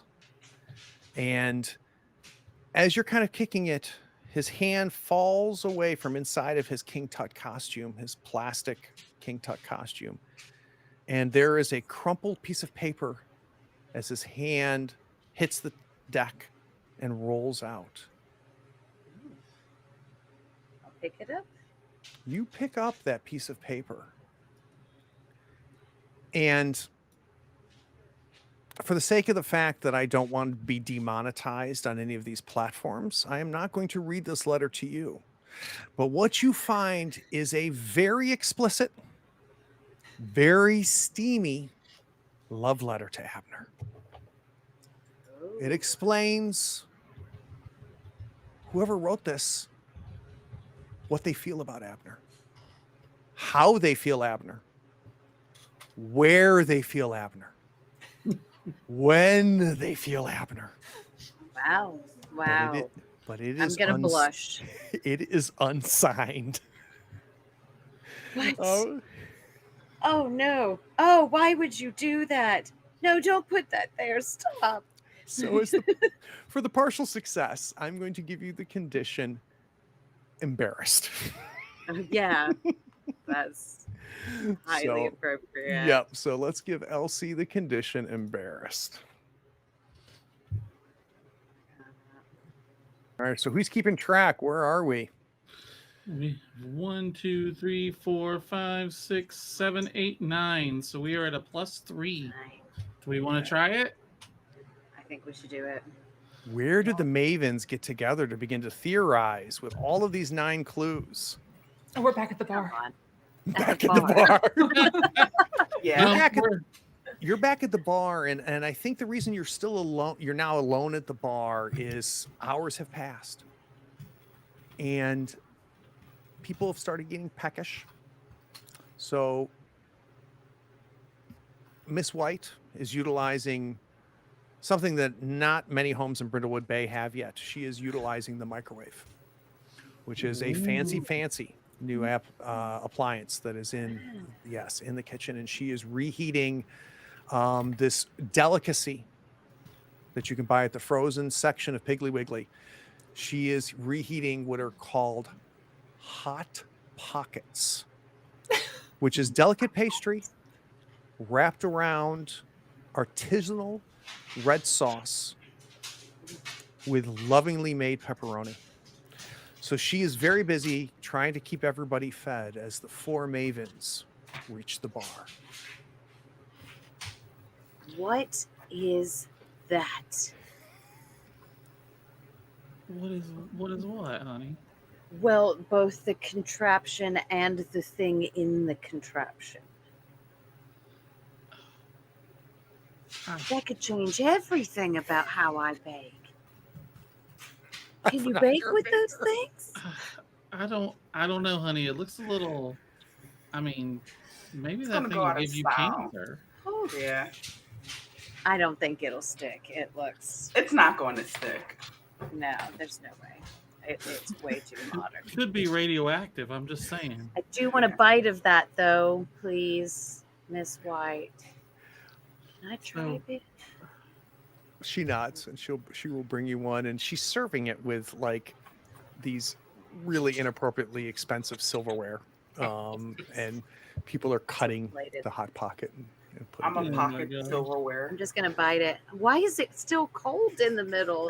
The outside is so hot, but the inside is like ice. See, it's not worth it. I It don't can't like. stick. No, I'm just gonna push the plate away from me. Let me give that a try in a couple of days, and I bet I can make a better one. So I'm going to give our players a second, our 4 Mavens a second to look over the clues, to think about who the suspects are. And let me quickly explain to you what's about to happen for those of you watching. So this is a special moment here in Brindlewood Bay in a mystery. It's called the Theorize move.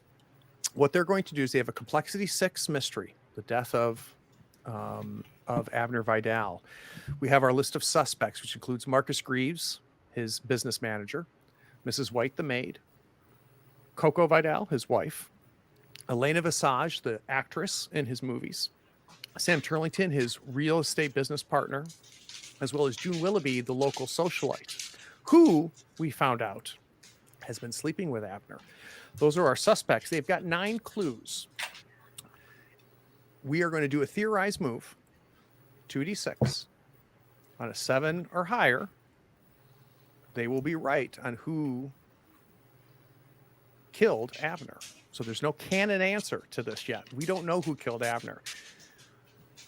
Because they've got 9 clues, they can justify those clues against the complexity 6. If they can get if they get 6 of these clues they can justify, they're going to be an even roll. If they got 7, they'll be at a +1, 8 a +2, 9 a +3. So let's hear our 4 Mavens begin to theorize, looking at our 9 clues as well as our 6 suspects. Well, you know who Maud thinks it is. There's only one person gauche enough to kill someone at their own party. It's clearly got to be Coco. So, but Maud, before we hear why you think it's Coco using actual clues, does anybody else have a suspect? I think it's June. So Elsie thinks it's June. Maud thinks it's Coco. I'm between Miss White and June, but leaning more to June. I'm gonna go with June as well. All right. So it seems like we got a pretty even split here. We're thinking it's probably either June Willoughby, the socialite that was sleeping with Abner, or Coco, his wife. Who wants to start explaining why these clues lead to their suspect? Who's going to make their case first? I'm going with it. This clearly looks like a crime of passion. Doesn't look like premeditated enough for me to think it was like a business partner, and like I don't think that like they'd want to draw that much attention to themselves doing it at a party. They're all stuck here. It's not the smart move. This has got to be a crime of passion. And normally I'd say the wife, except for this wife knows what she married. Like this whole lifestyle is not, I don't think, new to her. Like him sleeping around is not new to her. I can't imagine that she decided today that this was the straw that broke the camel's back. One too many mistresses. So you're leaning June. And do you have any This is clues that just lead you like, to June? Amanda Delacour. Oh, I'll make them all fit. Murder in the Mansion. So I was the mistress then too. That's true. I can try to argue a case to make it fit for June? Okay, let's hear it, Geraldine. Possibly, if you're not ready. All right, hear me out. The steamy love letters, obviously from June. Describes great details of things that she would like to do to him. The secret passageway from the office to the bedroom is a way they can meet with each other and potentially talk about her funding things. And once the wife heads out to be a socialite, they can just sneak into the bedroom without prying eyes. So they go into the office to have business discussions, but they end up in the bedroom? Yes. Mm-hmm. The perfume lingerie is something that Elena found, and she was looking out for June. And are you thinking maybe June smelled of that same perfume? Yes. Okay, so I'm good with these three so far. I've got a couple more. Okay. I think the Broken Britty Award was to Coco. And I think that June snapped it in a fit of rage. And I also think the enjoy it, you bastard, she was trying to get Abner to leave Coco, and he wouldn't do it. And so she's quite upset with him and raided his stuff. Ooh, all right. So Yeah. so I like that. And what It's a new award.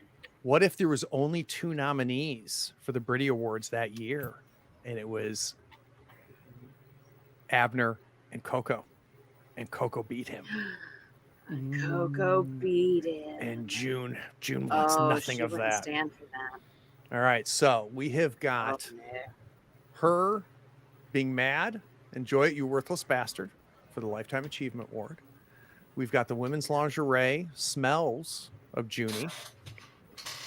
We have got the passageway being used, so they go in to talk business in the office, but they end up in the bedroom. The Shattered Britty Award. She is mad at Coco because Coco did not deserve to win the coveted Britty Award. And then the love letter, we think, is definitely written by Junie. Only Junie would know all of those details. So I've got 5 clues. We could say that the argument between the 2 suspects, Miss White and Elena, that Maud heard was Elena trying to buy Miss White's silence, because Elena is June's friend and knows what's going on, and Miss White wants to tell the things she suspects, and Elena is trying to keep her out of it. That's a good one. Ooh, so you think Elena's trying to protect Junie? Mm-hmm. So I need to understand why Elena would want to protect Junie. Friends isn't enough for me. So what is this young starlet who's not as young as she used to be, and Junie have? Why would she try to protect Junie? June has money and influence to help keep Elena's career on the right path. You're nodding, Geraldine. Oh. Yes. Yeah, she has the connections with the directors who's looking to do a new film with a older lead this time. It'll be revolutionary. Yes. Oh, so good. So you The think there's cassette could be. Sorry. Go no, ahead. please. I think Abner knew that June was escalating as well and was afraid, knowing that he couldn't rescind her invitation to the party without it looking like a scandal. So he knew he could potentially be in danger because of how angry and aggressive she's been getting lately.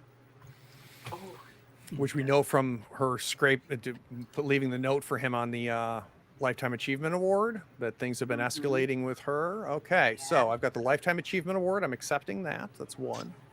Here's the other. oh, Here's the other thing. Got one more All right. thing. The Yes. rejected building permit application.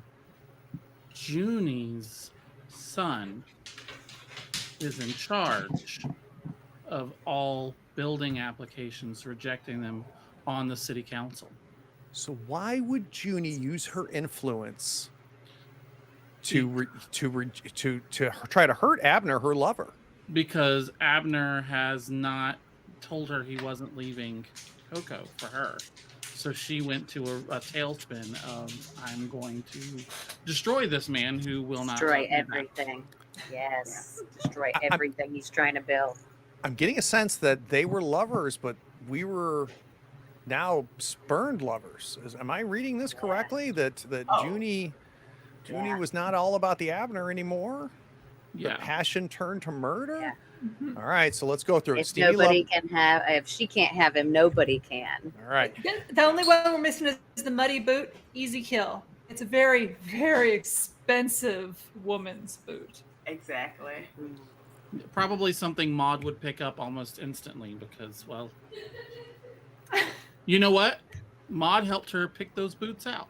Oh, designer boots. They got muddy when she was running from the crime scene back to the front door while everybody was distracted. Hastily, right before she got caught, she threw the boots off and it landed and ended up on Yes. top of the coat rack. Oh my goodness, you guys We are have on them all? fire here. All right, let's go through it. I've got Steamy Love Letter. Yes. Shattered Britty Award makes sense. Secret Passageway points to Junie. Argument between the two suspects points to Junie. A rejected building permit because her son had it. She had it rejected by her son to spurn him. That's 5. A tape of the tape we said is him realizing that things have gone south, and the fact that Junie's going to be here means he is potentially in trouble. That's 6. Women's lingerie heavily perfumed. It smells like Junie's perfume. That's 7. A pair of muddy boots that Maud helped her buy. She knows those boots belong to Junie. That is 8. And a lifetime achievement. We've got all 9. So someone is going to roll the Theorize move at a +3. Who's going to do that? Who did it last time? Not I it. did it last time. So. I'll do it this time. I'll do it. Come on, man. Judy is my friend. Judy is my friend. I will do this. So we're I going will- to I will condemn her myself. I will do the ultimate betrayal. Yeah. Come on. go to Theorize and give yourself a +3. So just hit the button and then hit +3 on it. Yep.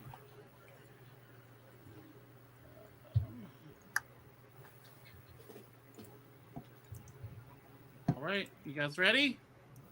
Yes. Nope. Do it. Yes. Yes. Yes. Woo!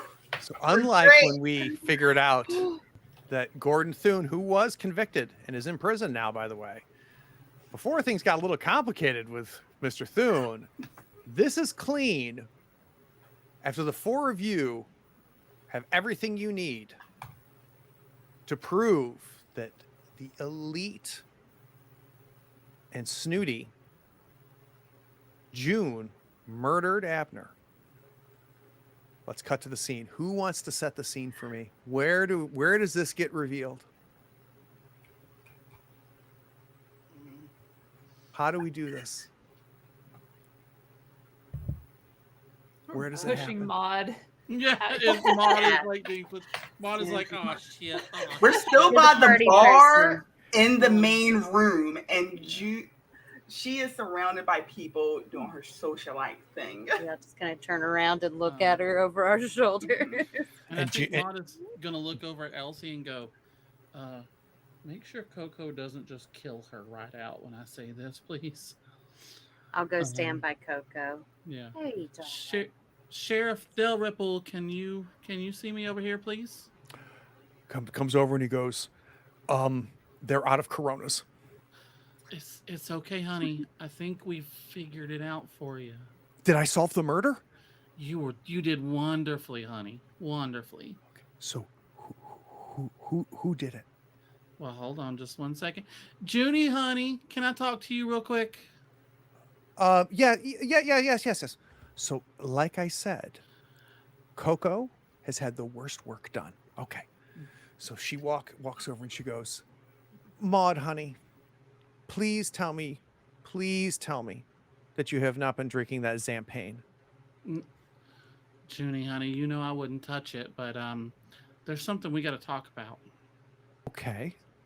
And Maud will hold out the boot and set it down on the ground, and she will go, do you remember when we picked these out, honey?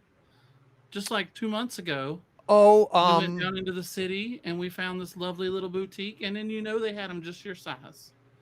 I do own boots like that, but they're back at the house.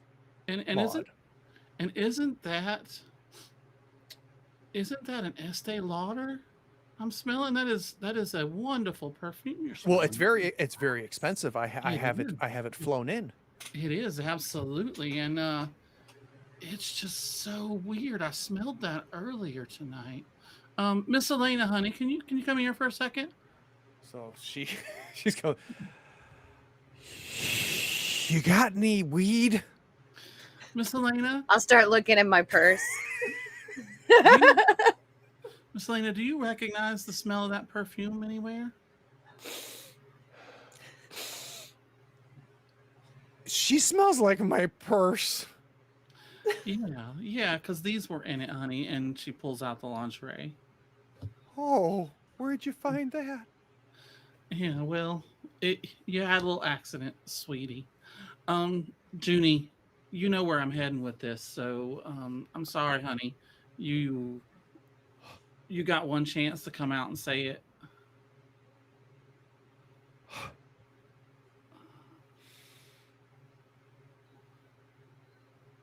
How can somebody below me think that they can tell me I am not the greatest thing that's ever happened to them? How could somebody who comes from the West Coast, one of those terrible Hollywood people, and I give him this, which he does not deserve. He's below me, and he tells me that he is over with this because he met some 22-year-old at the fish market. Well, let's just say that the fish market smelled that way for a reason, because all of this is awful. All of this is terrible, and he deserved this.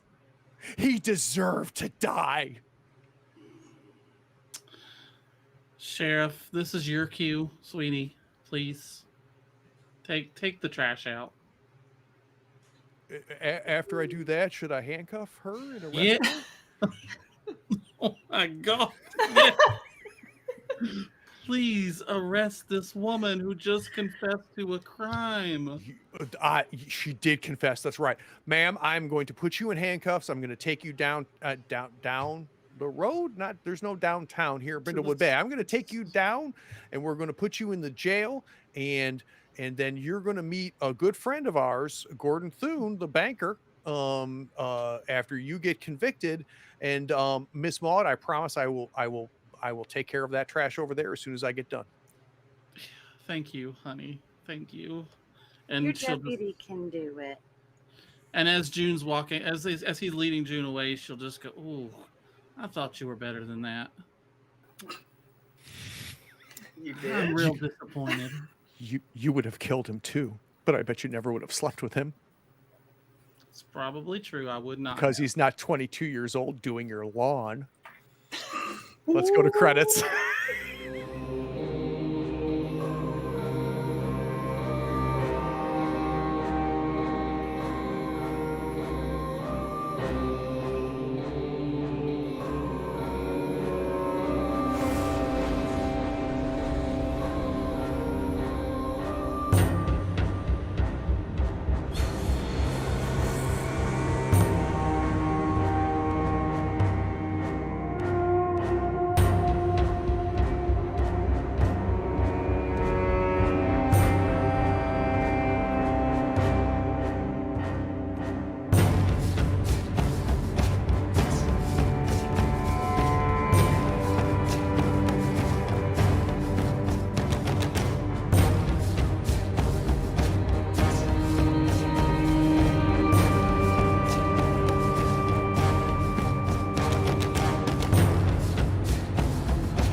So, this is why you always want to play with people that have read the rule book and know the game probably better than the GM does. So, I have missed something, and that is the fact that they got a critical success on this Theorize move.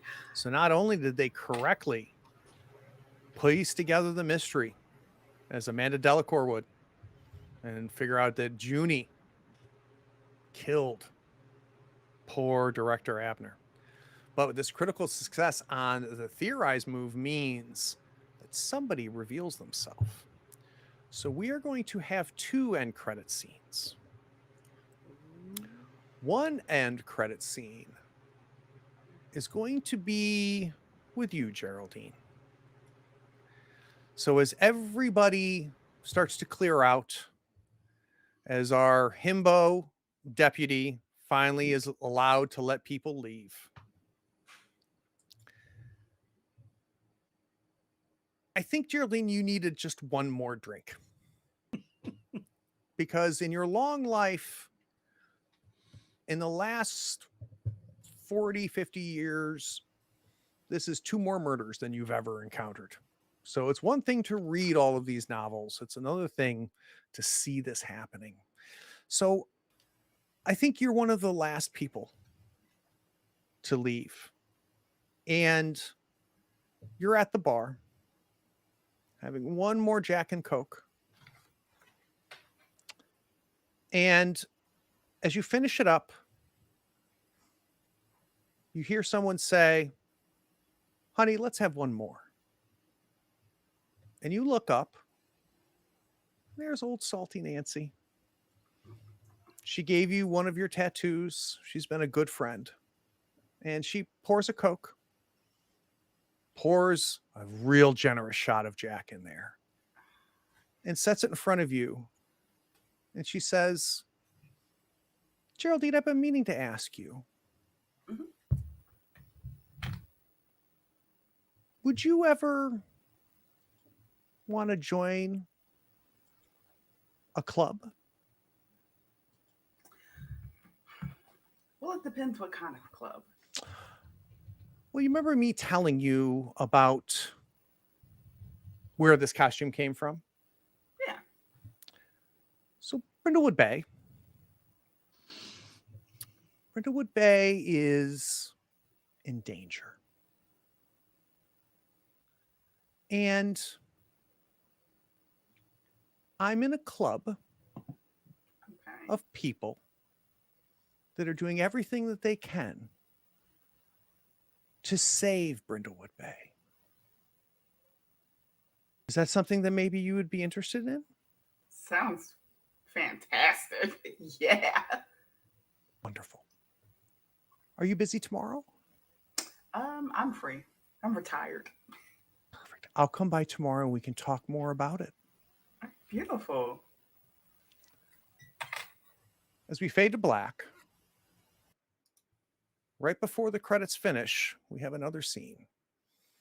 But this is not in the Vidal's home. In fact, it's not real clear where we are. What we do see is a basement. And in this basement, we see stacks of cardboard boxes. Labeled on the boxes are plastic forks. Some of the boxes say plastic knives. Some of the boxes say plastic spoons.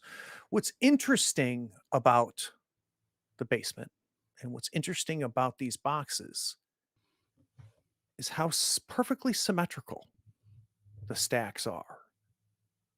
The first stack on the left is 4 stacks of plastic boxes or cardboard boxes containing plastic forks. The right-hand side in perfect symmetry, 4 cardboard boxes of plastic forks. 7 boxes of plastic spoons, complete symmetry here in this dirty old basement.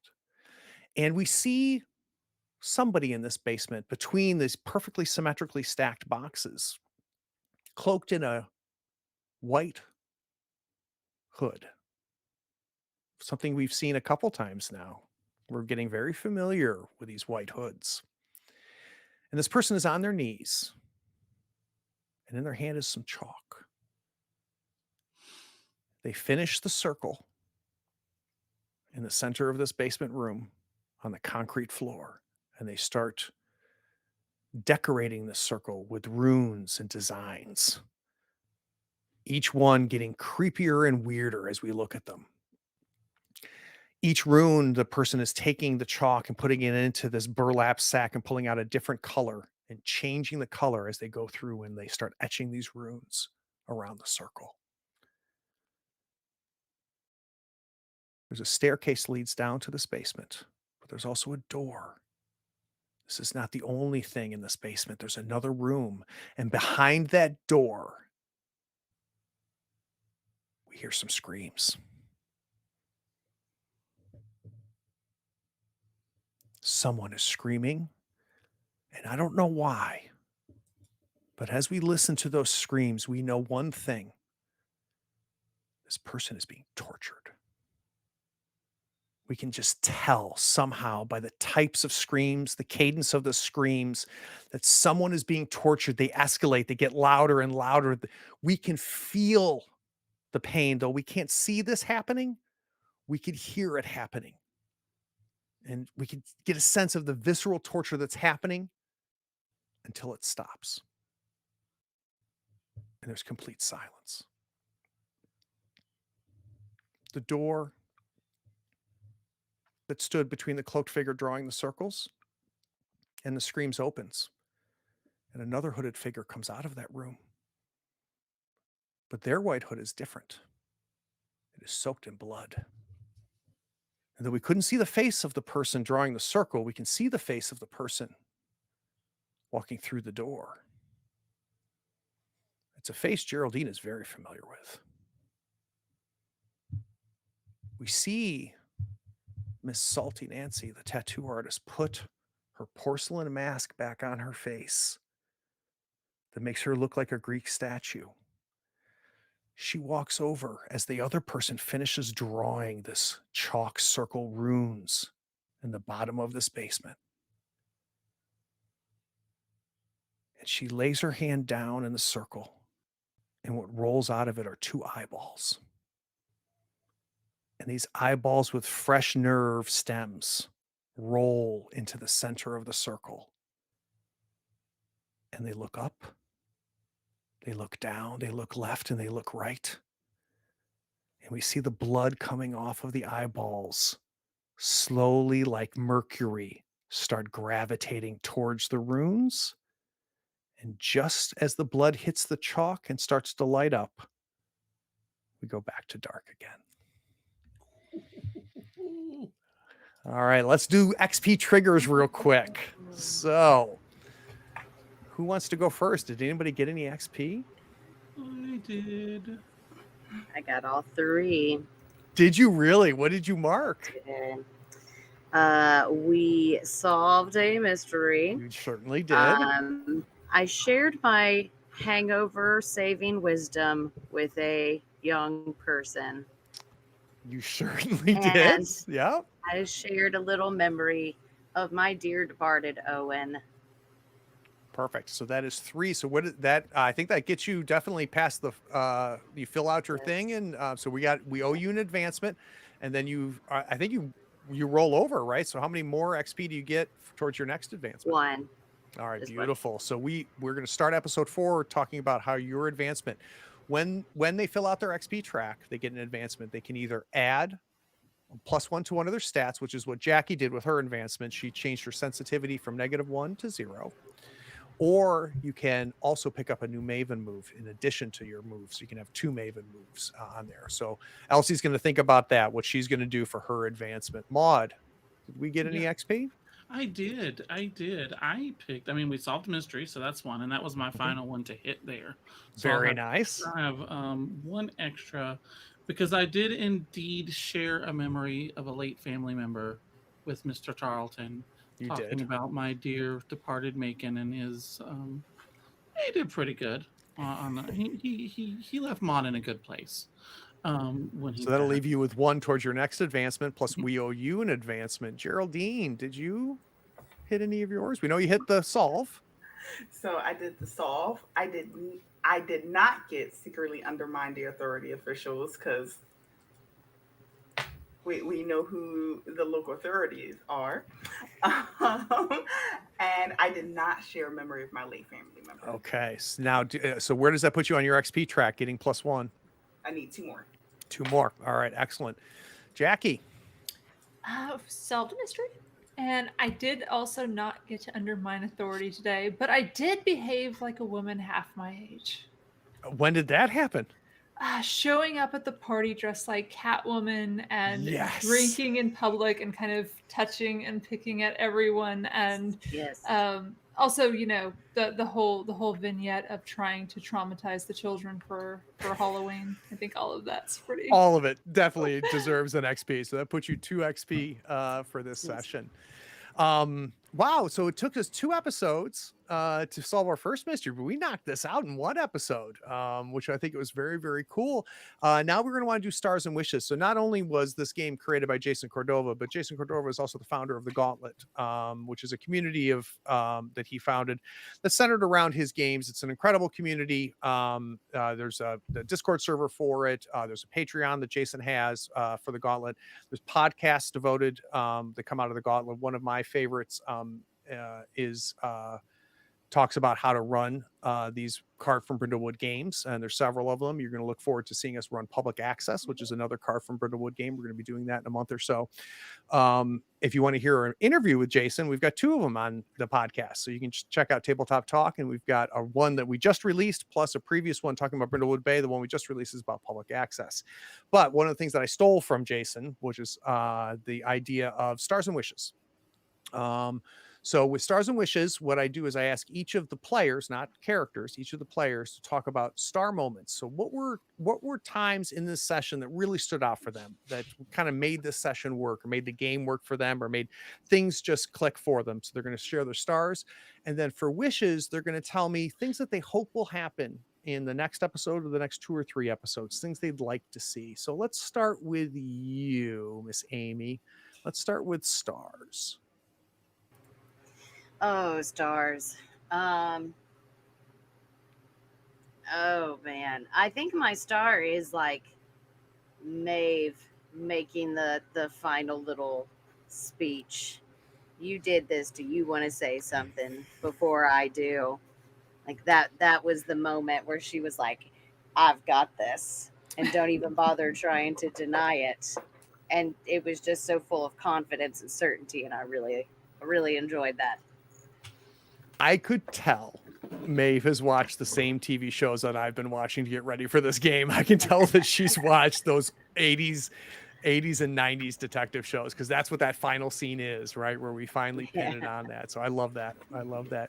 Any other stars or any wishes?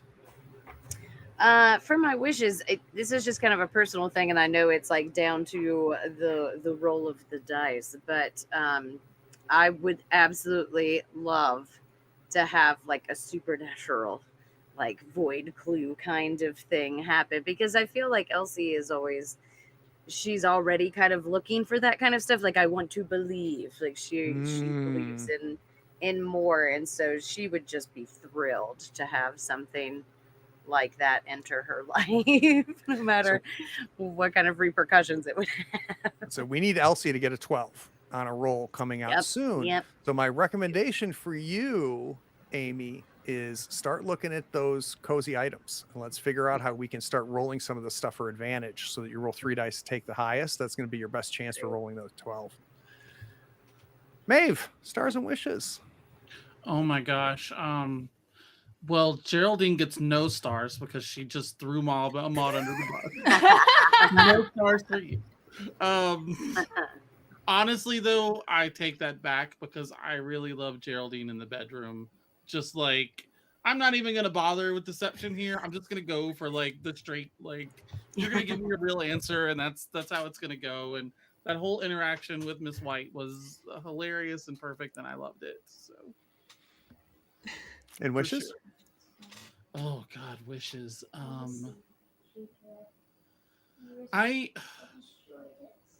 So this, because of like how this was set up, like from the this was set up, it almost felt like it was very much Maud's episode, because there were socialites and parties and things like that. So I would really love to see like the next mystery really pull one of the other Mavens' personal lives into it, because like, you know, we didn't know when we started that Junie was going to be Maud's, you know, the Junie was going to be the one who did it.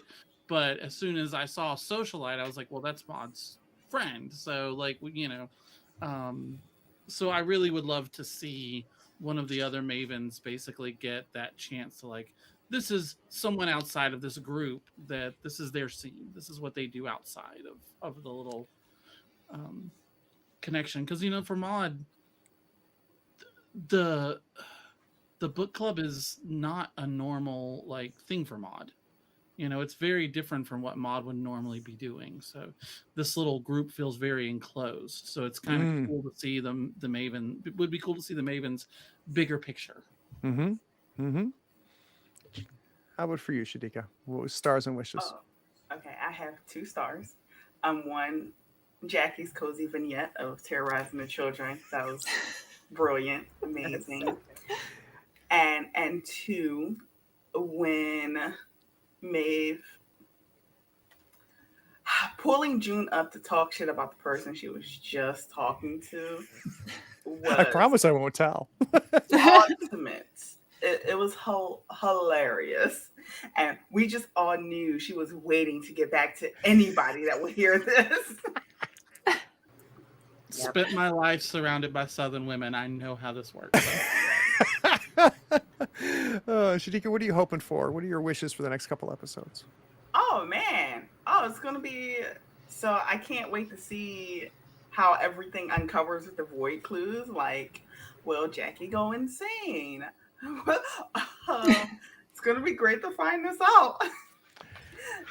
So I'm going to tell you that your cozy vignette to start episode 4 is going to be your next day meeting with Miss Salty.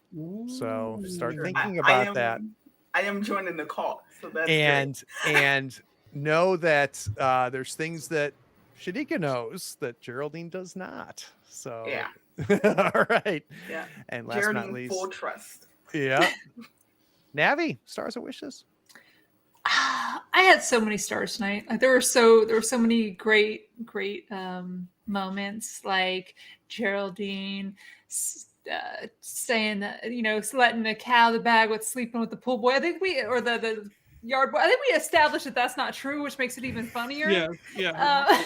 And then the response to it, the evil eye at the end of the episode, and my scene with Elsie was like one of my favorites, where, you know, with the body and the sage. It was, the whole thing was really fun. And then your Craig, your representation of the sheriff tonight was the greatest.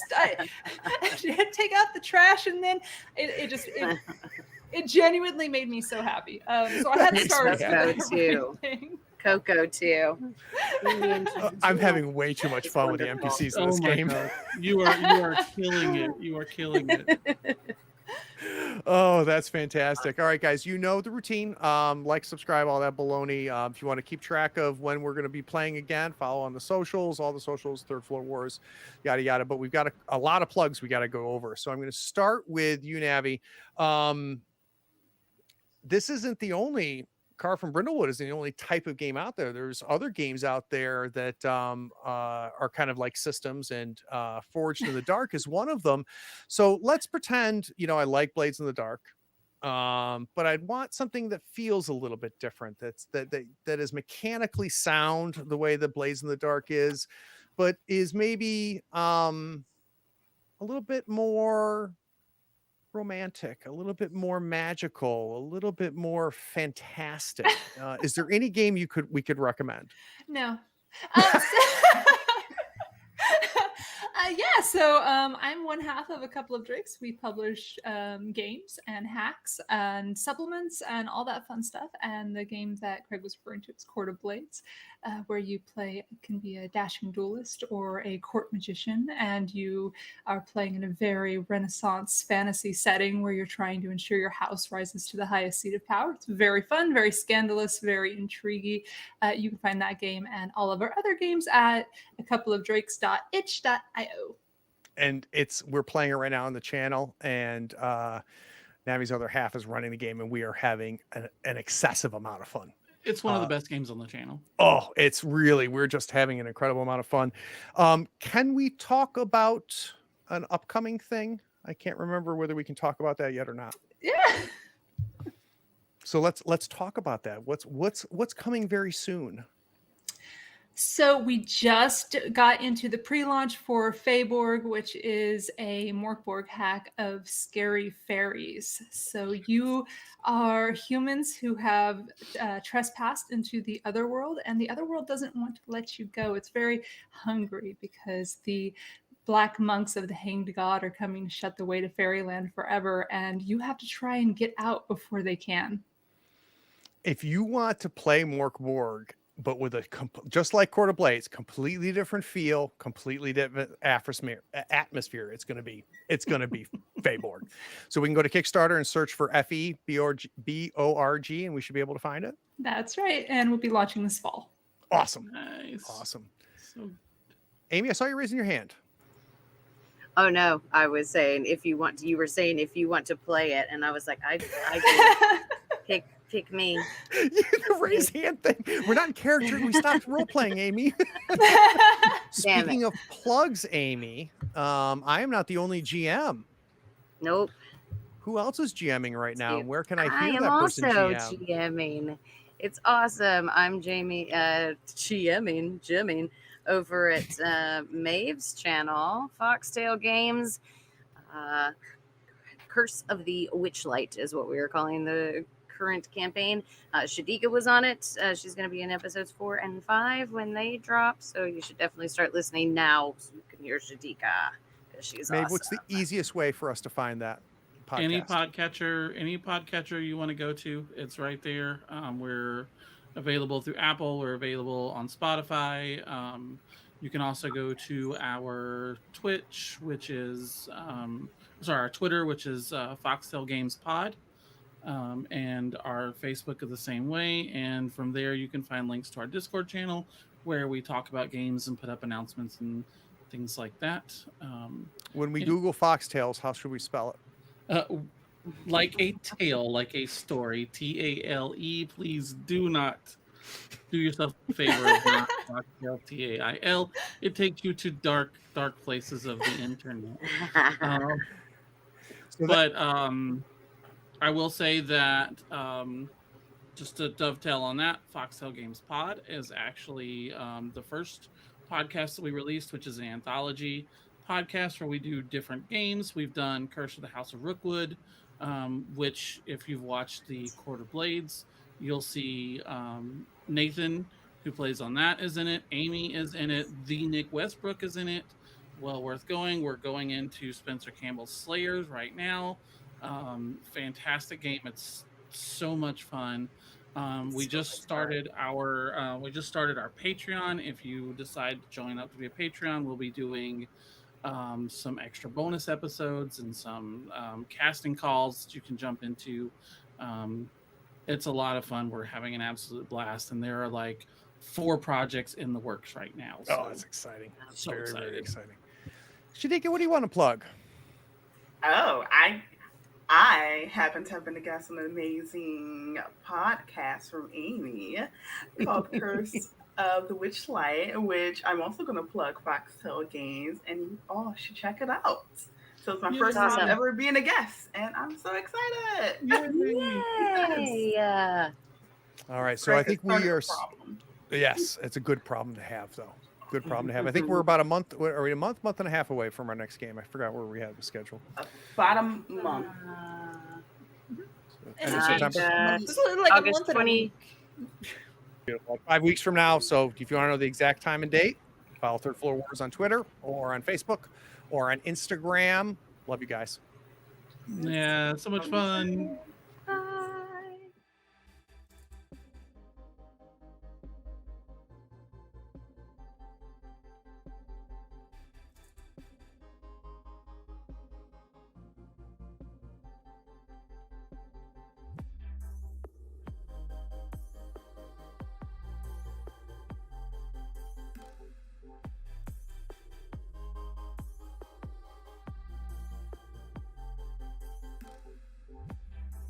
Howdy, friends.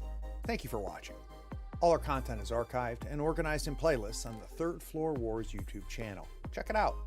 And if you could like, follow, subscribe, and even set your notifications to this channel on YouTube and Twitch, we'd appreciate it, and it'll make sure that you catch all of our content.